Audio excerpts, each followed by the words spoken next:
Good morning. Can I welcome everyone to the third meeting of 2014 of the Public Audit Committee. Can I ask everyone to make sure that electronic devices are switched off so that they don't interfere with the recording equipment? Thank you. Item 1 on our agenda, can we agree to take items 4 and 5 in private? Thank you.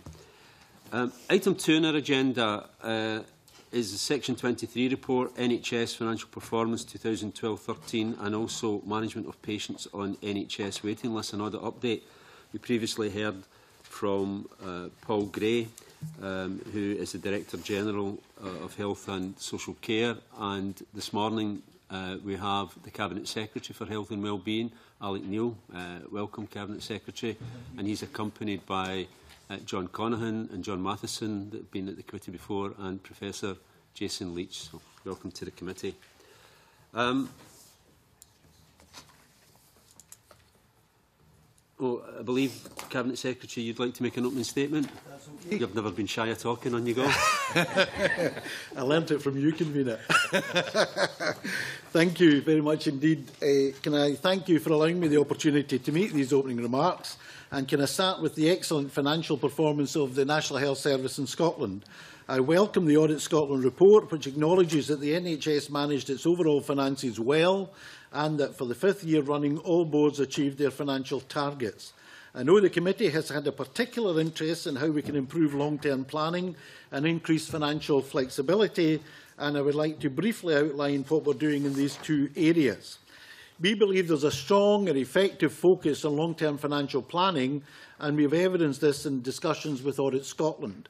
NHS boards develop a 3 to 5 year financial plan as part of their local delivery planning, which is submitted annually to the Scottish Government. Of course, boards look much further ahead in planning long-term delivery of services, and major investment in the NHS is informed by the Scottish Capital Investment Manual, which takes a 25-year plus year horizon. The committee were also interested in flexibility, and I would like to advise that we do have and indeed make available the facility to afford boards sensible flexibility to accommodate local circumstances such as brokerage. One component of this greater flexibility is the use of the Government's arrangements with Treasury to carry forward an agreed level of resource from one year to the next. This type of wider financial planning allows us to ensure resources for health are fully utilised and provide the flexibility to individual boards based on their need. I would also like to say a few words about NHS performance. Much has been said over recent months on the delivery of waiting time targets, and we should indeed acknowledge that Scotland's consistent record of improved delivery over the last 10 years have seen waiting times progressively reduced to being the best in the UK and at their current all-time low. While I'm pleased that Scotland is delivering over 98% in relation to the treatment time guarantee, I have advised all boards of the need to meet and then sustain that guarantee. Since the committee last met, we have now obtained the plans for 2014 from the boards with the biggest challenges, namely NHS Grampian and NHS Lothian. I have been personally advised by their chair and chief executives that with the investment and recruitment plans in place for 2014, that NHS Grampian will meet and then maintain the treatment time guarantee from the end of summer 2014 and Lothian from the end of the calendar year 2014. Confidentiality clauses were also a topic of discussion at the last committee meeting, and they are in fact used in settlement agreements not only across the National Health Service in Scotland, but also with other employees in the public and private sectors. In response to the committee's interest in the number of such settlements, I can advise that in the National Health Service we have used these approximately 150 times over the past 3 years. I should say to the committee that we are absolutely clear that each NHS board will not use these to prevent staff voicing concerns about any aspect of patient safety or malpractice. Indeed, it would be illegal to do so. More generally, the Public Audit Committee may be aware from previous correspondence from Sir Peter Howson, Permanent Secretary, that we are committed to strengthening the process by requiring public bodies and health boards to not only consult government before committing to a settlement agreement, but also to report on their use in a transparent manner in their annual reports. Proposals on this are currently being developed, and health boards will be consulted on this as part of that exercise across the public sector. Can I thank you once again, conveners, for allowing me to make an opening statement, and I look forward to the questions.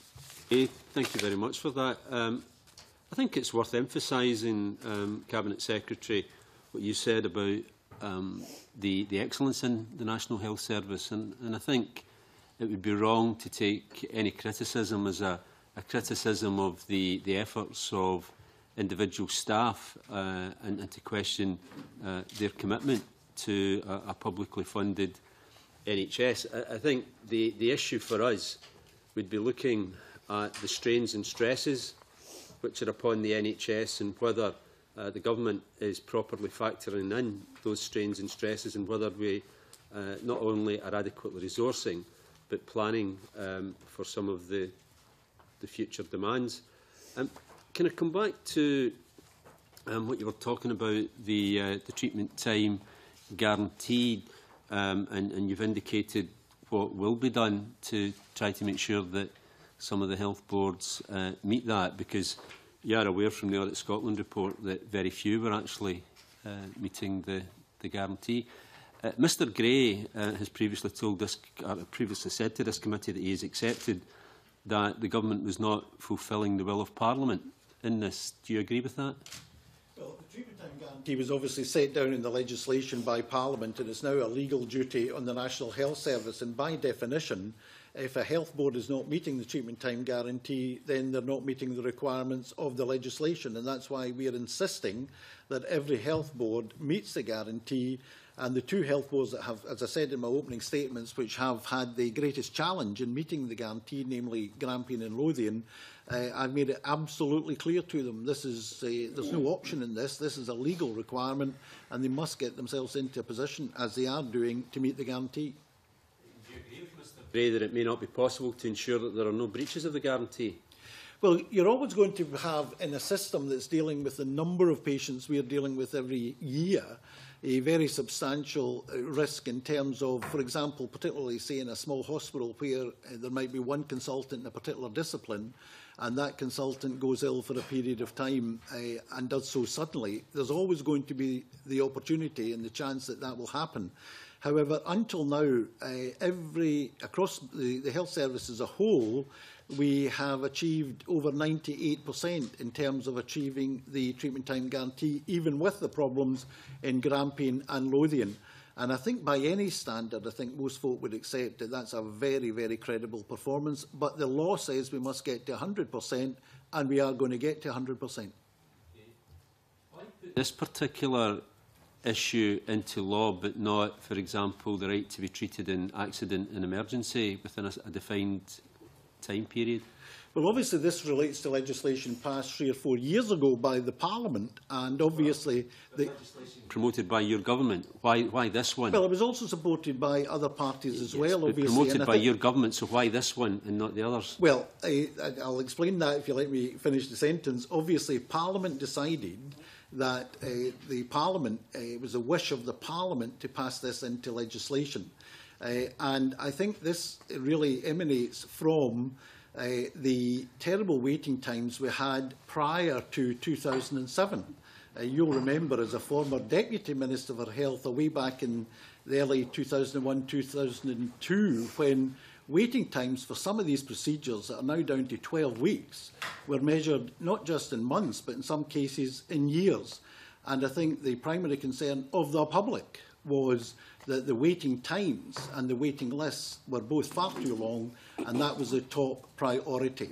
I think in terms of putting other targets into law, the reason for not doing that is obviously that the degree of concern there was with the public in terms of waiting times and waiting lists hasn't been so great in terms of, for example, A&E. And of course, we're now, the latest statistics on A&E show that we're meeting a target of 95% on A&E, and I think most folk would accept that that's a very reasonable performance. So tell me then what a legal right to treatment means. Well, what it means is that everybody who has been referred for treatment has to have that treatment within the 12-week period. There's also obviously the 18-week target, which is from the initial contact with the GP to treatment as well. But within the 18 weeks, you get the 12-week target, which is referral for treatment to getting the treatment. And that's what it means. And that, in law, is what every patient is entitled to expect. And if the patient doesn't get that, what happens? Well, there's a whole range of things happen. First of all, there's the redress under the existing legislation that predated this legislation. Patients can go through the formal complaints procedure. If they're not happy with the National Health Service and the outcome of the National Health Service complaints procedure, they can then go to the Public Sector Ombudsman. And, of course, they can, if they so wish, resort to law. Under the legislation, in terms of this specific guarantee, there are additional measures which boards are duty-bound in law to carry out if they do not meet the guarantee. They have to write to the patient and explain to the patient why they have not met the guarantee. They also have to ensure that where a patient hasn't been treated within the 12-week period, they are treated as soon as possible after the 12-week period. And our statistics show, in fact, that the vast bulk of these people are treated well within a 15-week period. But that, as I'm sure you're aware, that is what the legislation states. Right, you said to use the complaints procedure and to go to the Ombudsman. That would be there anyway, for example, for those whose accident and emergency waiting time isn't fulfilled or whose outpatient requirements are not met. That's there for anyone. It doesn't require, as you've explained, a legal right. So what's different about this compared to other aspects of complaint? And indeed, the right to judicial review. Mr Gray told us that if someone didn't have their legal right fulfilled, they could go to judicial review. Now, as you and I both know, judicial review is both time-consuming and exceedingly expensive. And it might be an option for you or for me on the salaries that we earn, but it wouldn't actually be something that's easily available to most of our constituents. So what rights, other than the rights that currently exist on any aspect of the NHS, what legal rights exist on this to distinguish it from the other targets? Well, let me make 2 points. First of all, in terms of this legislation, the additional rights in respect of the treatment time guarantee that were built into the legislation are as follows. The Health Board must, A, make such arrangements as are necessary to ensure the agreed treatment starts at the next available opportunity. That's not there in law for any other, although we tried to do it, it's not there in law for any other target. B, provide an explanation to the patient as to why the treatment did not start within the maximum time period, the maximum waiting time. Again, that's not in law for any other target. C, give the details of the advice and support available, in particular the patient advice and support service described in the Act. That's not there for any other target. How to give feedback or comments or raise concerns or complaints. That's not there in law for every other target. And thirdly, in making the arrangements mentioned above, the Health Board must not give priority to the start of any treatment where such prioritisation would, in the Health Board's opinion, be detrimental to another patient with a greater clinical need for treatment, must have regard to the patient's availability and must have regard to other relevant factors. Now, although we try to do all of that for every target, it's not in law. It's very unique in terms of this, that is built into law. It is a legal requirement. But let me deal with the other point, because if you go back to the debates, look at the Stage 1 evidence, look at the Stage 2 amendments, and look at the Stage 3 debate on the relevant Act, which set up the treatment time guarantee, there was a universal view held right across the Parliament that there should not be additional legal redresses. In other words, as Jackie Baillie said in the debate, and let me quote Jackie Baillie. I quote Jackie Baillie often because she's full of wisdom. And speaking as the official health spokesman for the Labour Party, she said, she agreed, we do not want a compensation culture to create a bonanza for lawyers. And I think we would all agree with that. We don't want to end up with an American system where the lawyers dictate everything and we lose sight of what is needed for the patient. And, of course, that's why your own party and others didn't move any amendment for further legal redress beyond what was already in the bill. And I think we all signed up to that as a parliament.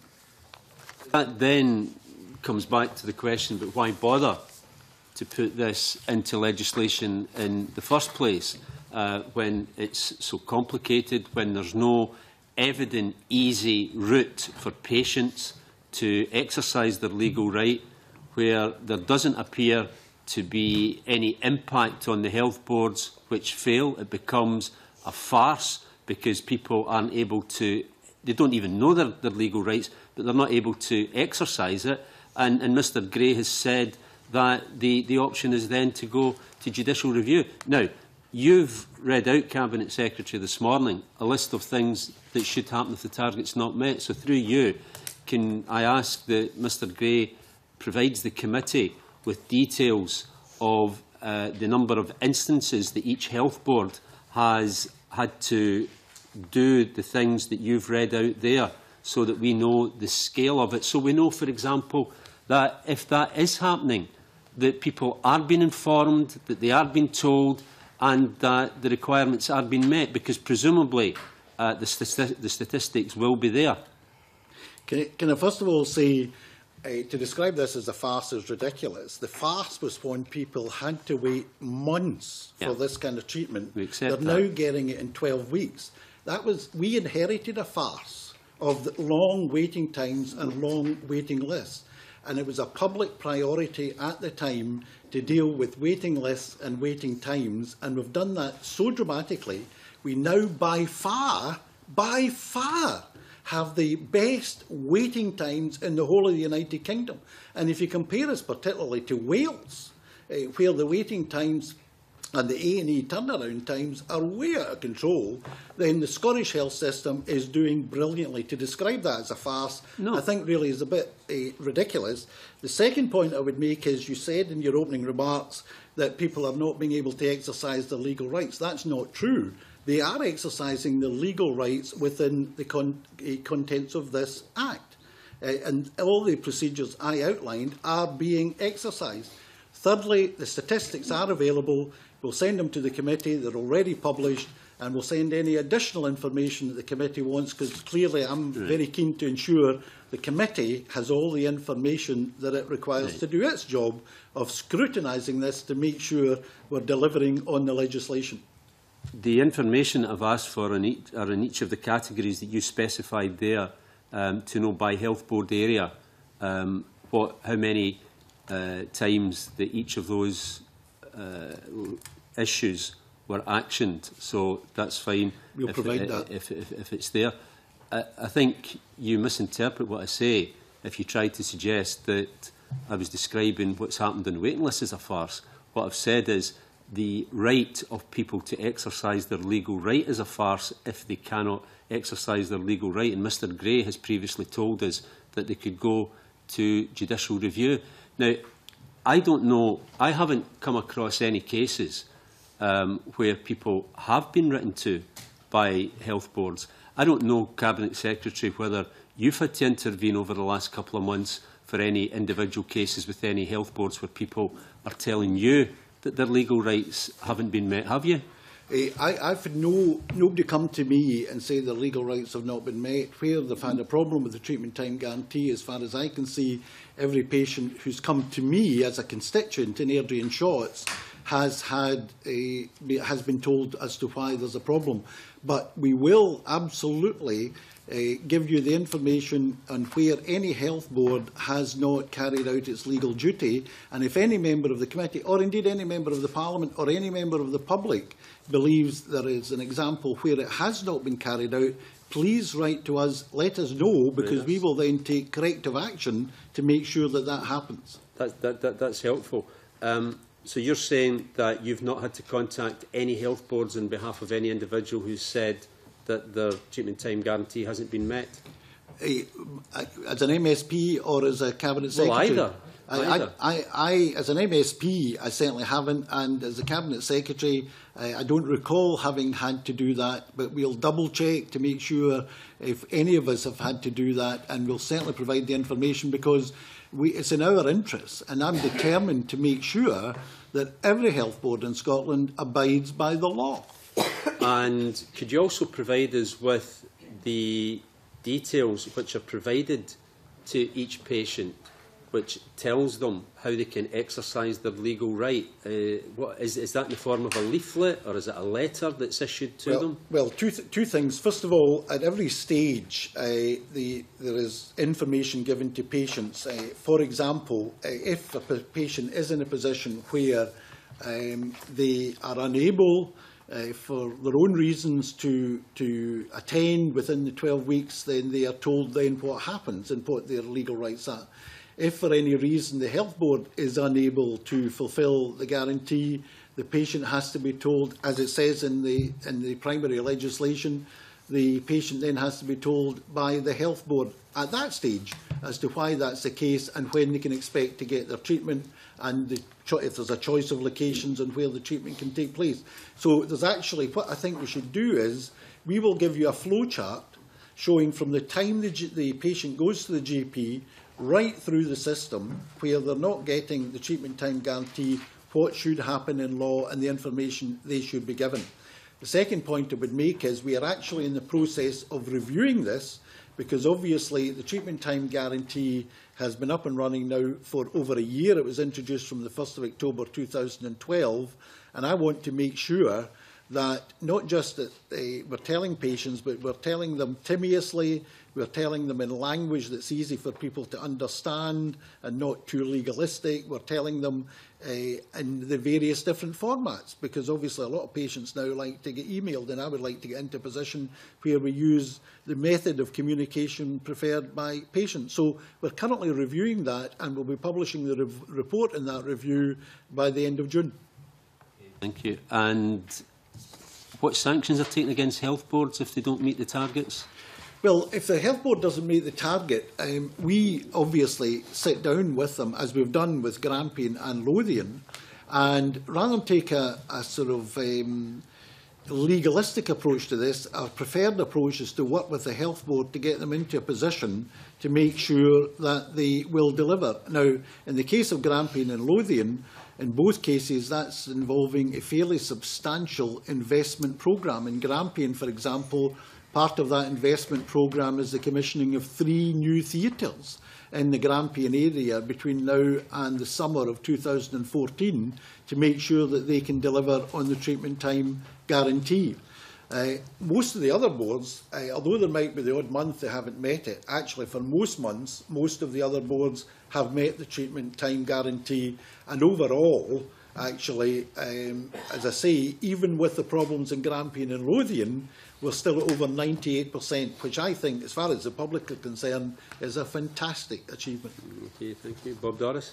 Thank you very much, Convener. Can I just briefly, in relation to patients' rights, and I want to come on to what I think is more clearly an audit question, but the 12-week waiting time guarantee is entrenched within legislation. So the Convener was obviously exploring how you can exercise that right. But in terms of the responsibilities of government and health boards, would it require other primary legislation to withdraw that target? Because effectively I read that 12 weeks to be a government target that's entrenched in law. So if a future government comes along and wishes to disavow itself of that 12-week target, they would actually have to pass primary legislation. Is that the case? To abolish the treatment time guarantee, you have to change the primary legislation, because it's an act of this Parliament which created the treatment time guarantee. Right, I think that's a pretty strong protection. I think it's important to put that on the record. Now, as the Audit Committee, time and again, whenever I raise issues in relation to targets and waiting times and whatever, I always take the view that when targets are missed, that's important to identify that, but more importantly, it's what you do to address that situation.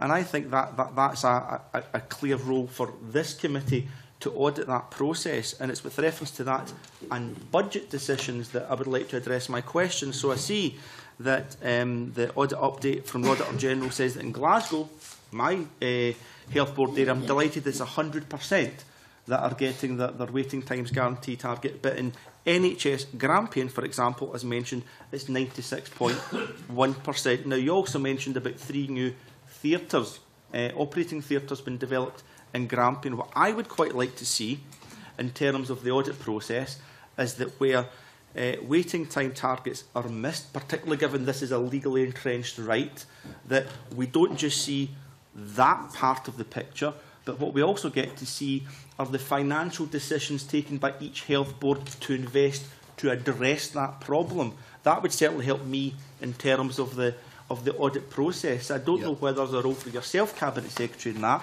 whether it's a question we raise with the Auditor General, but in terms of the audit scrutiny, because I also sit in the Health Committee, and the Health Committee will have a very different type of scrutiny in relation to this. In terms of the audit scrutiny, can you give me any information or signpost this committee that if we wanted to say, OK, there's the health boards that are doing well, there's the ones where there could be capacity issues or financial issues, what are they doing to address that? And can that be quantified in a way that we can audit it and scrutinise it? Absolutely. We'll send you the full list, but let me give you an example of the kind of things that we're doing. And I'll start with Grampian and Lothian. NHS Grampian have invested £18 million in a programme to increase capacity by building the 3 new theatres and employing more doctors, nurses and support staff.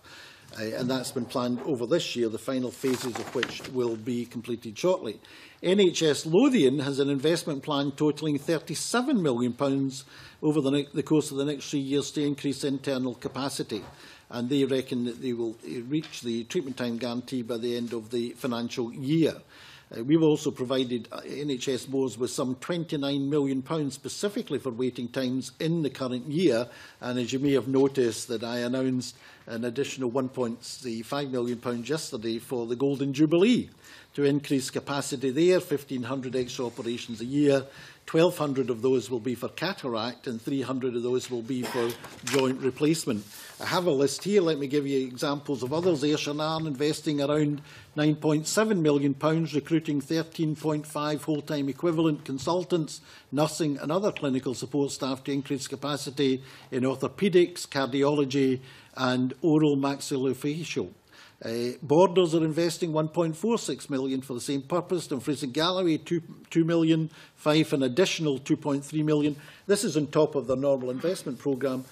We'll supply you with a full list and give you that information, not a problem. Secretary, I think that would be very helpful. So in future, when this committee returns to this issue, the question I'll have in my head is, OK, you've identified those levels of investment.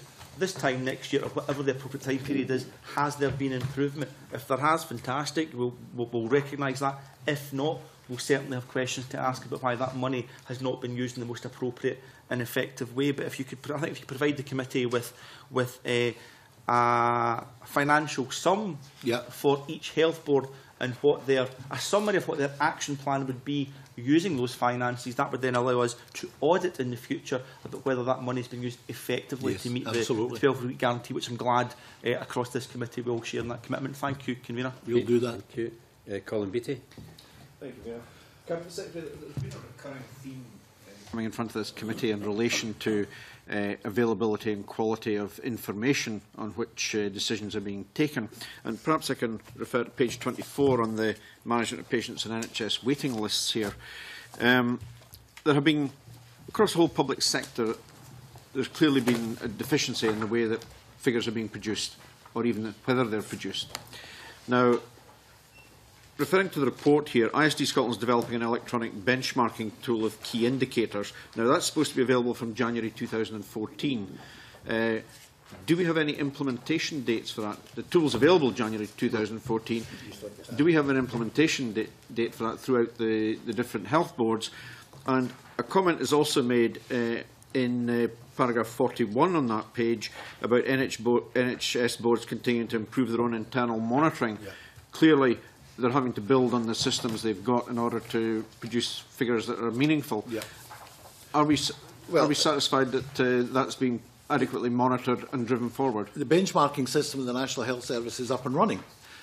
So, for example, yesterday, John Conaghan and I, and John's got overall responsibility for performance and delivery, we're going through a number of areas looking at benchmarking of certain procedures and how well some boards are doing compared to others. So we already have that electronic system up and running, and we are actually doing benchmarking activity on a fairly regular basis to look at where some boards could do better compared to other boards. And it's not just in terms of procedures. For example, we benchmark the use of prescription drugs. The bill for prescription drugs this year for the National Health Service will be about £1.3 billion. And we reckon that if every health board was as good as the best, we could save a significant amount of money. So as a result of that benchmarking exercise, we're looking at how to improve on the £26 million savings recommended by the Auditor General, where we're implementing her recommendations in relation to that £26 million that she suggested we could save in doing certain things. But we want to improve on that because obviously we want to save money where we can and then make sure that money can go to frontline services. Similarly, I would draw your attention to the report we published last Friday on the NHS estates, and there's a very interesting table in that report which gives a summary of the benchmarking of certain costs right across the health service, and it's broken down by board. For example, it compares cleaning costs, I think it's per square metre, and you can tell what the cleaning costs per square metre and the range of costs between the boards on cleaning costs per square metre. So we're looking at that information to benchmark to see where we could get better value for money by trying to get those boards whose costs are out of line into line with the best practice. So that's very much being driven, and we're stepping on the accelerator because we now have the electronic version of the benchmarking information you referred to. That sounds like good news. One other question I wanted to ask was in connection with whistleblowing procedures, which have been discussed at length in this committee in the past. Yeah. And of course everyone's referring to Lothians and the whistleblowing that took place there. Can you assure us that whistleblowing procedures are in place across the whole of the NHS now, and that they would prevent similar situations as in NHS Lothian recurring? Absolutely. We now have a very robust policy on whistleblowing. We have now got the whistleblowing line. Ironically, we get more calls from the rest of the UK than we do from Scotland, although we can't do anything about those. And we have policies and procedures in place now that are very robust. And I would make this point, I've iterated this time and again at every opportunity. Number one, I want people who see anything in the National Health Service going wrong or some practice being applied that should not be, I want them to blow the whistle. Indeed, they actually have a legal duty to blow the whistle if something is going wrong and some practice or malpractice is taking place. Secondly, I want to ensure, and we are making sure, that there is no victimisation of anyone who does whistle blow. And that's very important, so that people know there will be no adverse impact on their career opportunities or any other aspect of their working for the National Health Service if they are the one that blows the whistle. Now, let me also refer to confidentiality agreements and gagging orders. Can I first of all say, particularly in the press, I mean, if you take the Daily Mail, a wonderful, wonderful newspaper, and I would be the last to criticise the Daily Mail, but they don't seem to be able to make the distinction between a confidentiality agreement and a gagging clause. A gagging clause in the sense that you cannot disclose malpractice or whatever. Let me say, gagging clauses are illegal, and we don't do gagging clauses. We still have confidentiality agreements, very often at the request of the person who's signing the agreement with us, because they may have their own medical information as part of that agreement or something in that they do not want to become public knowledge. Now, we are having a further look to see what more we can do to make this even more robust in terms of a policy. I'm absolutely determined that we get into a position where people know that we are not and will not sanction in any way anyone who tries to gag either a current or a former employee or anyone else related to the National Health Service who wants to blow the whistle on something. So let me make that absolutely clear. Let me also make it clear. I've been looking at the information available to the Auditor General and indeed to this committee, and I've been looking at the information available in confidentiality agreements to the parallel organisations south of the border. And I've asked officials to work now with the Auditor General and with yourselves to ensure that both the Auditor General and this committee get whatever financial information they need in confidentiality agreements to allow you to do your job of scrutinising public spending.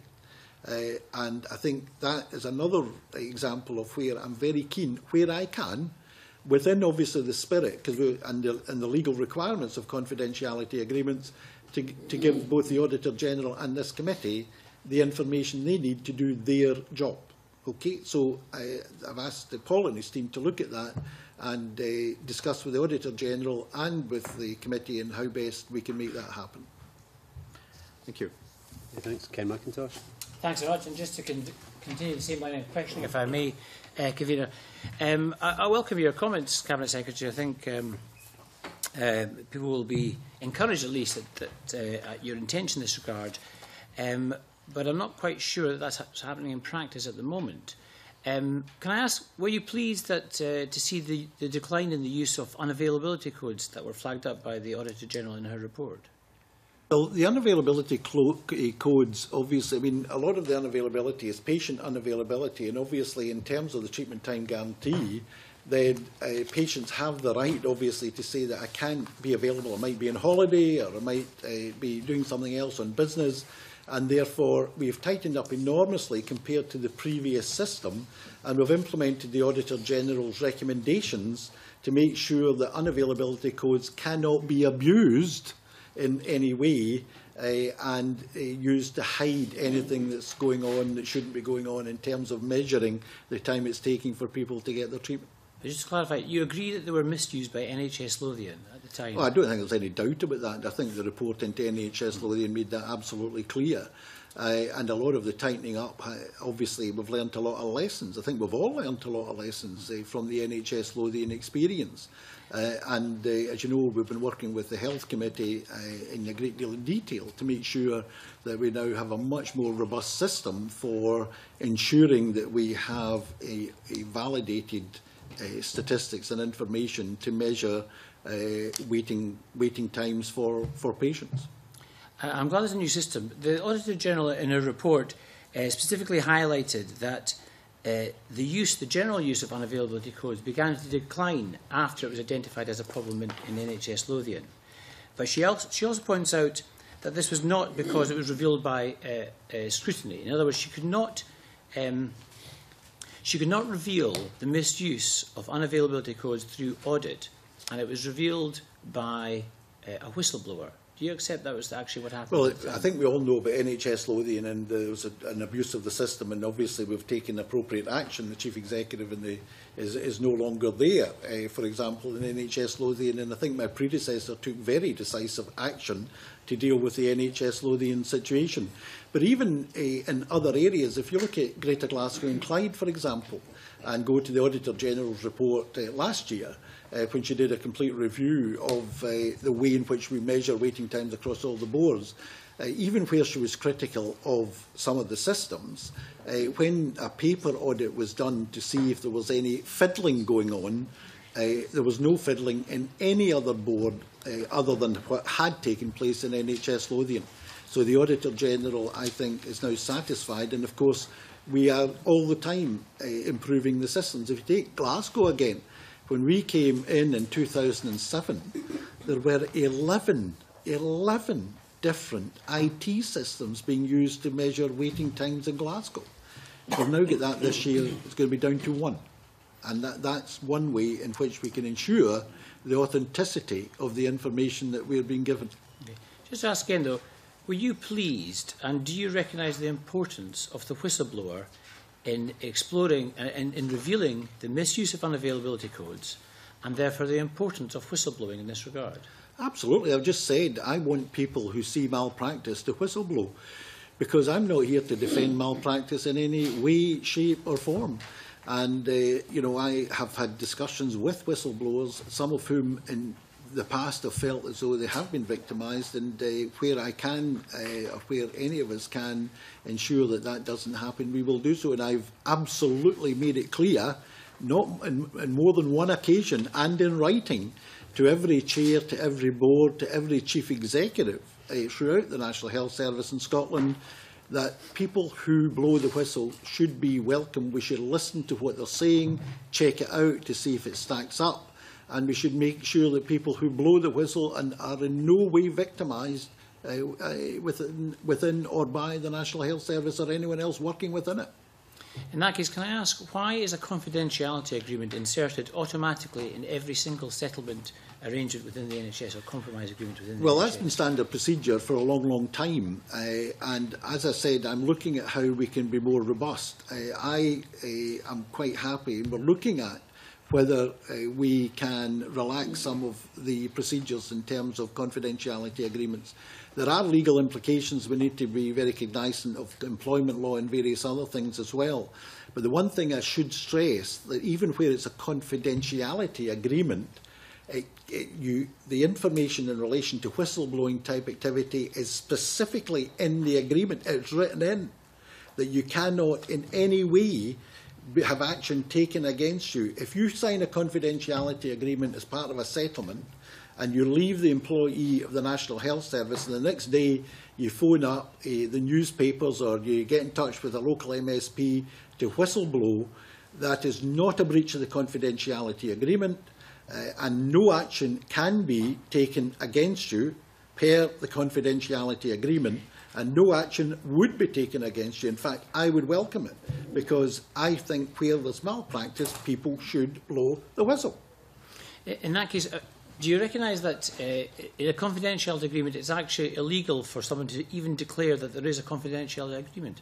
That's one of the areas I'm looking at, because I do think sometimes, and this is historic obviously, you know, these confidentiality agreements have grown up over time. And I would like I am looking at whether they're too restrictive, even leaving aside the gagging issue, right? Whether they're too restrictive, and I am reviewing that at the present time. You suggested earlier that very often it's they're inserted at the request of the individual concerned. Yeah. How many cases do individuals request these? Well, over the last 3 years, I think it is, we've signed 150 or so, 148, sorry, I was 2 out, confidentiality agreements. I don't have ready to hand, I don't know if anyone else is ready to hand the exact number where employees ask for a confidentiality agreement, but I'm happy to see if we can provide that, provided it's not part and a breach of the confidentiality agreement, of course. Well, in your response to the committee, interestingly, in your response to the committee, you say that of those 148 over the last couple of years, 3 years, all but one have a confidentiality agreement. So that sounds to me like it's automatic. What's automatic? Well, perhaps I should ask Mr Gray this. I asked Mr Gray this last week, and it was in a letter to yourself, Cabinet Secretary. There have been 697, almost 700 of these agreements over the last 5 years. How many of them, because that was the specific question we asked, how many of those 700 contain confidentiality agreements? Well, Paul, answer that. Mr McIntosh, as I explained in my letter, these data are held by the boards. In an attempt to be helpful to the committee, I asked to go back to the 2011-12 financial year and onwards. My understanding, but I genuinely don't want to put information in front of the committee that's inaccurate or unvalidated. My understanding is that the 697 referred to included a number of agreements which were not, in fact, to do with settlements outside the normal early severance schemes. So there was some confusion in relation to the response on that number, which I think was given via Freedom of Information request. What I sought to provide to the committee was as accurate a number as I could back to 2011-12. That number is 148, of which 147 did, as you say, contain a confidentiality agreement. That is, as I also said to you when we spoke about this at my evidence session on the 29th of January, that is one of the issues I've been discussing with the Cabinet Secretary, and the Cabinet Secretary has made clear that he is going to take a view on that level of usage of confidentiality agreements. And when that view is reached, I have no doubt the Cabinet Secretary will inform the committee. Obviously, I'm sure the committee is pleased that you found out about the 148 going back over the last couple of years. Can you specifically conduct the same exercise going back to 2007-2008 for this committee? If I can, I will. Thank you. Given that 147 of the 148 agreements in the last couple of years have contained confidentiality clauses, how many of the 697 over the last 5 years do you think contain confidentiality clauses? I wouldn't be prepared to answer that until I'd done the exercise, Mr McIntosh. I would like to put accurate information in front of the committee. Do you think if 147 out of 148 contain confidentiality clauses that this is almost a matter of automatic policy? It appears to be so. So do you think that maybe the vast majority, maybe 99% of the 697 contain confidentiality clauses too? I think that's a likely scenario. I would be speculating, but it's probable. And so just to go back to the Cabinet Secretary's statement that very often these are inserted at the request of the individuals, can you give me any examples? Well, sometimes inserted. No, Cabinet Secretary, you said very often at the request of the individual concerned. Those are your exact words. How many examples do you think you'll be able to find of individuals requesting this, given that they're automatically inserted in every agreement? Well, I think it would be very difficult to get a precise figure, but we will look and see if we can give some indication to the committee of the number of requests we get for people to... Could I ask Cabinet Secretary why you said they are very often inserted at the request of the individual concerned, if you can't back that up with any evidence? Well, I'm just going by the anecdotal evidence that I've collected in 18 months in this job, when I've spoken to people, both individuals as well as to people in the health boards, that sometimes people, there's information that people themselves do not want to be disclosed. So hang on a second. We've gone from very often they're inserted at the individual request to sometimes anecdotally you understand. Is this right? Well, what I'm saying, Mr McIntosh, is that confidentiality agreements should not be abused. They cannot legally include gagging orders. When people are leaving the National Health Service under difficult circumstances, then the history going right back to many previous administrations, this is not something new. This has been done for many, many years. Then confidentiality agreements are drawn up. Sometimes some of the information the individual doesn't want to have released, apparently. But obviously there has been no statistical collection to date of that kind of level of detail you are looking for. We will establish whether we can quantify the number of times there have been specific requests for information in a confidentiality request from the other person signing the confidentiality agreement. And if we can quantify that, we will come back to you. What I'm telling you, and I meet both patients, staff, NHS people day in and day out in this job, and obviously it's 15 years as an MSP, as a constituent as well. Certainly a number of people have told me over the years, both people who've signed them on behalf of the Health Board and people who've been signatories, that actually there were elements within the contract that they themselves did not want to be released to the public. Health Secretary, you're saying that this has gone on for years, and that you've the confidentiality agreements have been a standing practice for a long time, and that you've no statistical information, but you'd like to find some out. Perhaps I could refer you to my own parliamentary questions on this issue, because the use of compromise agreements in the NHS has been rising over the last few years, particularly since 2007. And perhaps you could refer to that. And the point about these is that this is an extensive use of public money.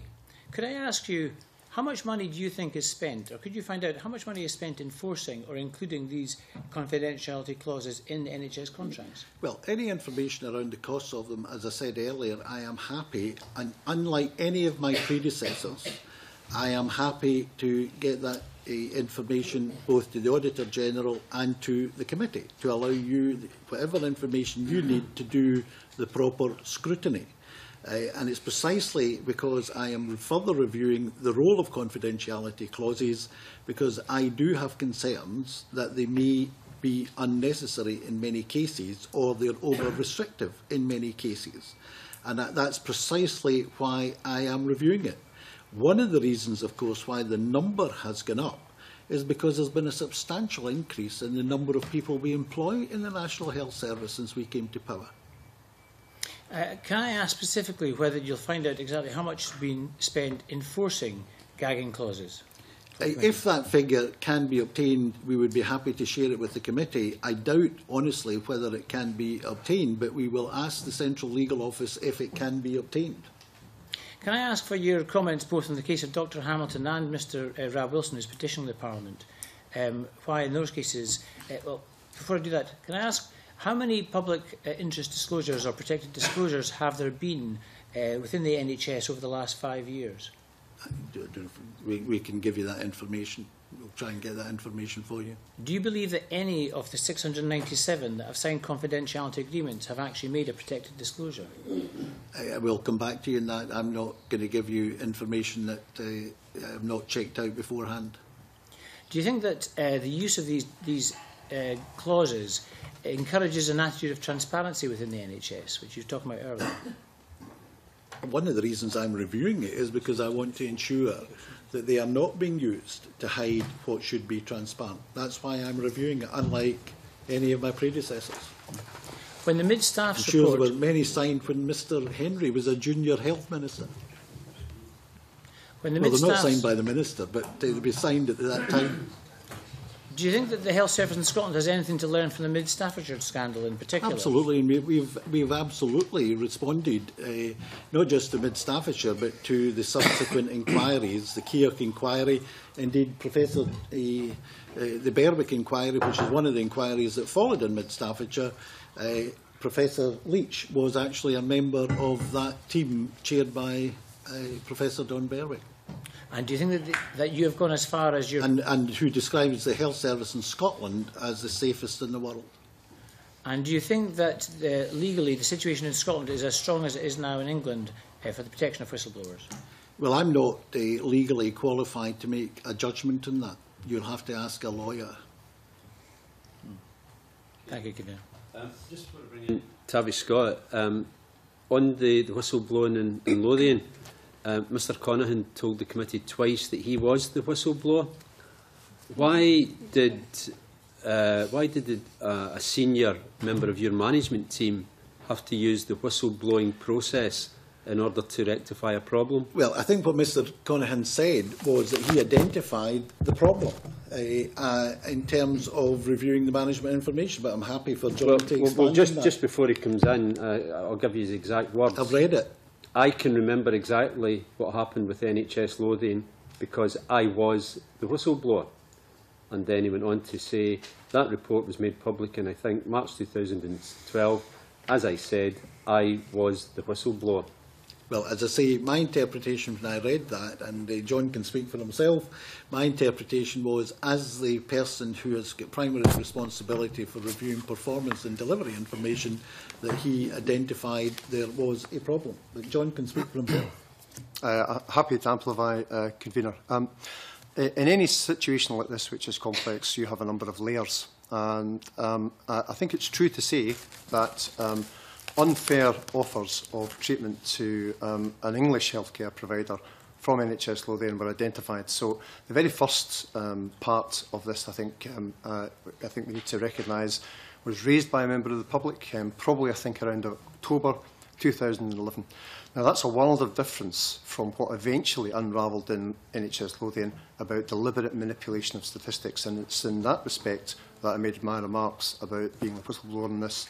I've checked my assumptions on that with the investigating officer inside NHS Lothian, with ISD and my team on this, and it's quite clear that deliberate manipulation is something that that team uncovered. So that's why I'm happy, I think, to stand with some degree of humility alongside the other whistleblowers in this.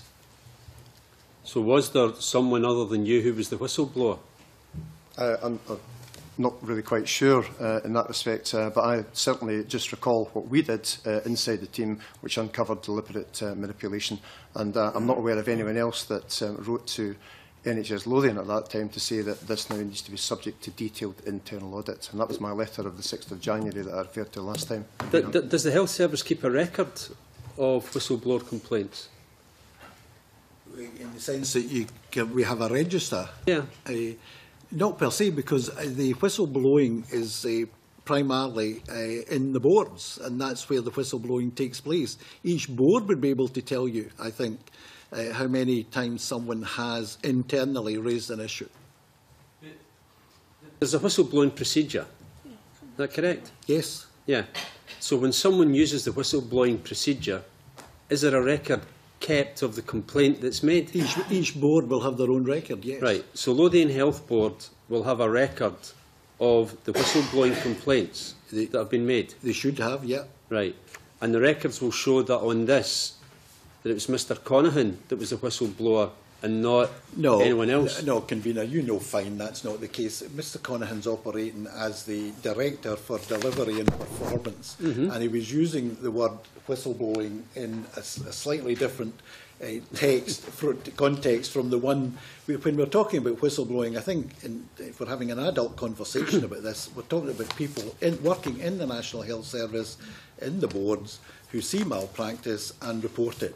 Mr Conahan's job is obviously to audit the performance of each board, and in that respect, he said he, in essence, was the equivalent of the whistleblower. I think you're playing with words, quite frankly. No, I'm not playing with words. I think you're trying to introduce words that weren't there, that he, in essence. It was a very specific question that was asked. Ken McIntosh asked Mr Conahan, are you suggesting that the whistleblowing about NHS Lothian had nothing to do with what happened? And he said, I can remember exactly what happened because I was the whistleblower. And then repeated it. As I said, I was the whistleblower. Now, that was all in the context of a very particular discussion about whistleblowing. And you've told me today that NHS boards keep a register of whistleblowing. Mr Conahan has said he was the whistleblower. I didn't say a register, I said we would have a record of every case. A record, case. right, OK. So we can go back now to NHS Lothian and ask for that record and ask them to confirm that, in fact, Mr Conahan was the whistleblower, as he said, because he didn't say, well, in essence, you know, he said, I was the whistleblower. Fine. Twice. Why don't you do that then? If I can make a suggestion, I did say that this was a complex situation. It's like peeling back the layers of an onion. It may well be worthwhile asking NHS Lothian to give you a sequence of events in that respect. Okay. Tavish Scott. Thank you. Never let it be said this committee is not full of entertainment and liveliness. Cabinet Secretary, you mentioned NHS Lothian and the context of the investment planning to deal with the treatment guarantee earlier on.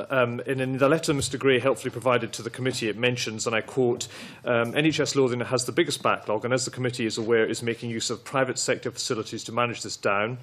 I expect a significant reduction in the use of private sector as their internal capacity comes on stream. That's obviously a statement of fact in terms of what's currently happening. And when will that, how much will that come down by? Or would you accept that there will always be some degree of private sector involvement in NHS Lothian? Well, I think not just in NHS Lothian, there are certain types of services which are only available in the private sector for various reasons. So there is always going to be a small private sector contribution in the health service in Scotland. But if you look at the latest available figures last year, 0.8% of our budget was used in the private sector compared to 11% south of the border. Now, obviously, when we define the private sector, we're not defining the private sector as including GP contractors, for example, or dental contractors, because I think for the purposes of this conversation, we would not describe them as private sector, but the use of various private hospitals and so on. So I think the capacity in Lothian is being... Two things are happening. Number one, we're improving the capacity in Lothian, and obviously within the National Health Service itself, I refer to the Golden Jubilee, and where patients are prepared to go to the Golden Jubilee from the Lothian area, then that facility is made available as well. Thank you. But it's a statement of fact, as you have indicated, that the private sector will have a small but significant role continuing to manage this really complex issue that NHS Lothian and other boards are facing. And indeed, I have, as part of the local delivery planning guidance, asked every health board to review their use of the private sector with a view to reducing their use of the private sector, particularly where the capacity exists within the National Health Service in Scotland. Because there's little point in us using taxpayers' money to double fund, in effect, the capacity if the capacity exists in the health service in Scotland. And you might be so good as to keep the committee updated with that programme. of... Absolutely. Thank you. Could I just ask about the difference between the 12-week and the 18-week that you helpfully mentioned in your earlier remarks to the convener? Does the NHS keep statistics on that period between 12 and 18? We measure the whole thing, and the ISD publish regular validated figures on waiting times, and we publish, how many people are seen within the 18-week period. There is a threshold in the 18-week period, I think, of 10%, so it's over 90% seen within the 18 weeks. And in fact, we've consistently in recent times met that in excess of 90%. But there's no legal attachment to the 18-week period? No, the only legal attachment is the 12-week period. Yeah. But you'd accept for most patients, you and I, any of our constituents, that period between first seeing a GP and then seeing a consultant may be met within the 18-week period, 90% according to your figures. Yeah. But it's just as important to them, to the patient, as the 12-week period, which is covered by the legal guarantee. Absolutely. So why not have the legal guarantee for the full 18-week period? Well, again, this is going over the discussion that took place at the time of the passage of the bill. And as you know, there were various opinions at that time on whether we should have anything. Some people took the position that there should be no targets in statute. The government's position was that because of the particular concern around the period from referral for treatment to actually receiving the treatment, the government's position was that we should put that into statute. But that was the only thing in terms of targets we were putting into statute. So that debate, as you know, was had at the time at stages 1, 2 and 3 of the Cabinet Secretary, you've been very good at saying, I understand, accept that, but and not that I agree with it at the time, and I made my position clear at that time. But I don't have any quotes from you, Tabby. Don't tempt me. But you'd accept, presumably, that for ordinary folk just going to the GP to get sorted out because something's wrong with them, that's where it starts. Of course. So as you review things, you've made some strong statements this morning about wanting to review particular areas of NHS policy that Ken McIntosh had just raised with you. Is there not? I mean, if you believe in this point about a legal guarantee, is there not a public expectation, a public desire, which you've been very keen to mention this morning in relation to the 12-week period, for the full journey from the point you see your GP? Absolutely. I mean, I think people want to get to when they go to the GP, if the GP says they need to see a consultant, they want to see the consultant ASAP, obviously, and particularly with certain conditions. I mean, if it's a potentially life-threatening condition. Now, as you know, we have very specific targets for cancer. We'll get a 31-day target and a 62-day target for cancer. And again, I think that reflects the degree of anxiety there is with anyone who potentially has suspected cancer. Now, we don't have a parallel target for every condition under the sun. You know, if you've got a wart in your finger that needs to be burnt off, the degree of anxiety there would be about that would be a lot less than there would be for some other potentially serious illnesses. So there's the generic targets, the 12 weeks, the 18 weeks, and then, for example, we have a cancer target, or two cancer targets, the 31 weeks and the 62 weeks. But there's no plans, government have no plans to bring forward 62 days, rather, legislation in relation to the 18-week period. At the moment, it's just a target rather than that. I have absolutely no plans to extend legal guarantees whatsoever. Thank you. The other question I wanted to ask in this here is presumably you'd accept that you're putting health boards under some significant just ministerial pressure in relation to meeting these statutory targets. You've said that very clearly to the convener and to the committee this morning. Does that have consequences for how those boards then deal with all the other range of responsibilities, not least of which financial, that they have to deal with? Well, right across the board, one of the things I'm keen to ensure, I'm keen to ensure two things: that the way in which we plan understand the National Health Service, and of course we're working on the 2020 strategy in terms of we've got the route map, we've got the vision, we've got the route map, and we're working on a detailed plan on how we realise the vision for 2020. And I'm very anxious, and we carry out a fairly regular review of the heat targets and standards, and we're about to start one indeed again. And I'm very anxious to ensure that we achieve the targets, and obviously we have to achieve the treatment time guarantee target, but I want to do it in such a way that we are not misallocating resource and prioritising areas that shouldn't be prioritised vis-à-vis other areas that should be prioritised, and indeed that's built into the legislation at an individual level. And secondly, I want to make sure that the way in which we achieve targets is driven by clinical judgments, not just by bureaucratic targets set by politicians.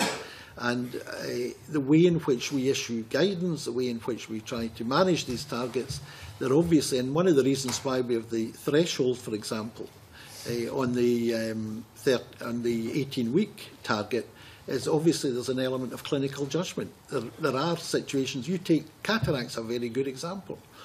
I am told, I am not a medic, but I am told if you've had a cataract operation in one eye, that there should be a minimum period of time, and Jason can correct me if I'm wrong here, before you have the operation for the cataract in the second eye, that it would not be the right thing to do clinically to have that second operation too quickly after the first operation.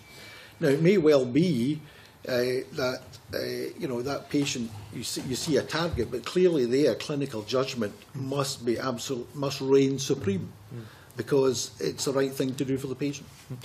It's fair. I asked you a very general question, you gave me a very general answer, but the reason I raised oncology in Aberdeen before, in terms of parliamentary debate, was my concern about patients from the Northern Isles being transferred to other places, including NHS Lothian, including out here, Little France, for understandable reasons. Yes. Some of that, as far as I was told by health professionals and managers in the system, was caused simply by the targets, in effect. They were under those kind of pressures. I mean, how are you going to rationalise a process which does appear to be put a huge amount of ministerial and bureaucratic pressure on health boards to deliver, when they have to, as you rightly say, make clinical judgments, and they are up against that all the time? Well, first of all, before we set the targets, we obviously take into consideration the need to ensure that we're not cutting across what would be the right clinical judgment, obviously. That's why we consult widely before we actually establish either a target or a standard for that matter. But secondly, we do review the targets and the standards from time to time.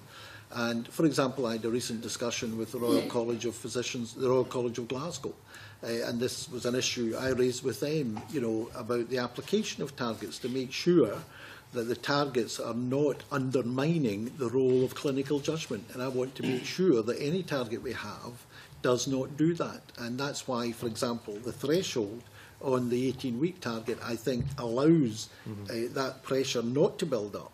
Now, in terms of oncology in the north of Scotland, as you know, we have had an issue around the availability of oncologist specialists, consultants, and we are recruiting very vigorously to fill those vacancies. I think I'm right in saying there's a particular challenge, not just in the north of Scotland, but across the UK, in recruiting colorectal oncologists. In particular, there seems to be a particular shortage for colorectal oncologists. But clearly, where that happens, rather than particularly in a situation where we're talking about cancer, rather than wait till we recruit new oncologists, we make sure that the patients are treated elsewhere in the system to make sure they get the treatment which clinically they require as a matter of urgency.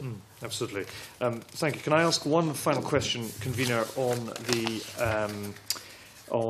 information relating to monitoring of performance? This is a matter raised by the Audit Scotland report, and the importance of ISD publishing detailed data back to October 2012 to address trend analysis for the period in relation to Patients' Rights Act. Is that going to happen? Is that your understanding of what ISD, can I just say, I am not in charge of when No. official statistics, sure. because there's now the UK Statistics Authority and there's a UK Statistics Code. Yeah. So ISD, and indeed myself and all my officials, are governed by the codes. But obviously ISD, and we provide ISD with all the relevant support and cooperation and information we possibly can.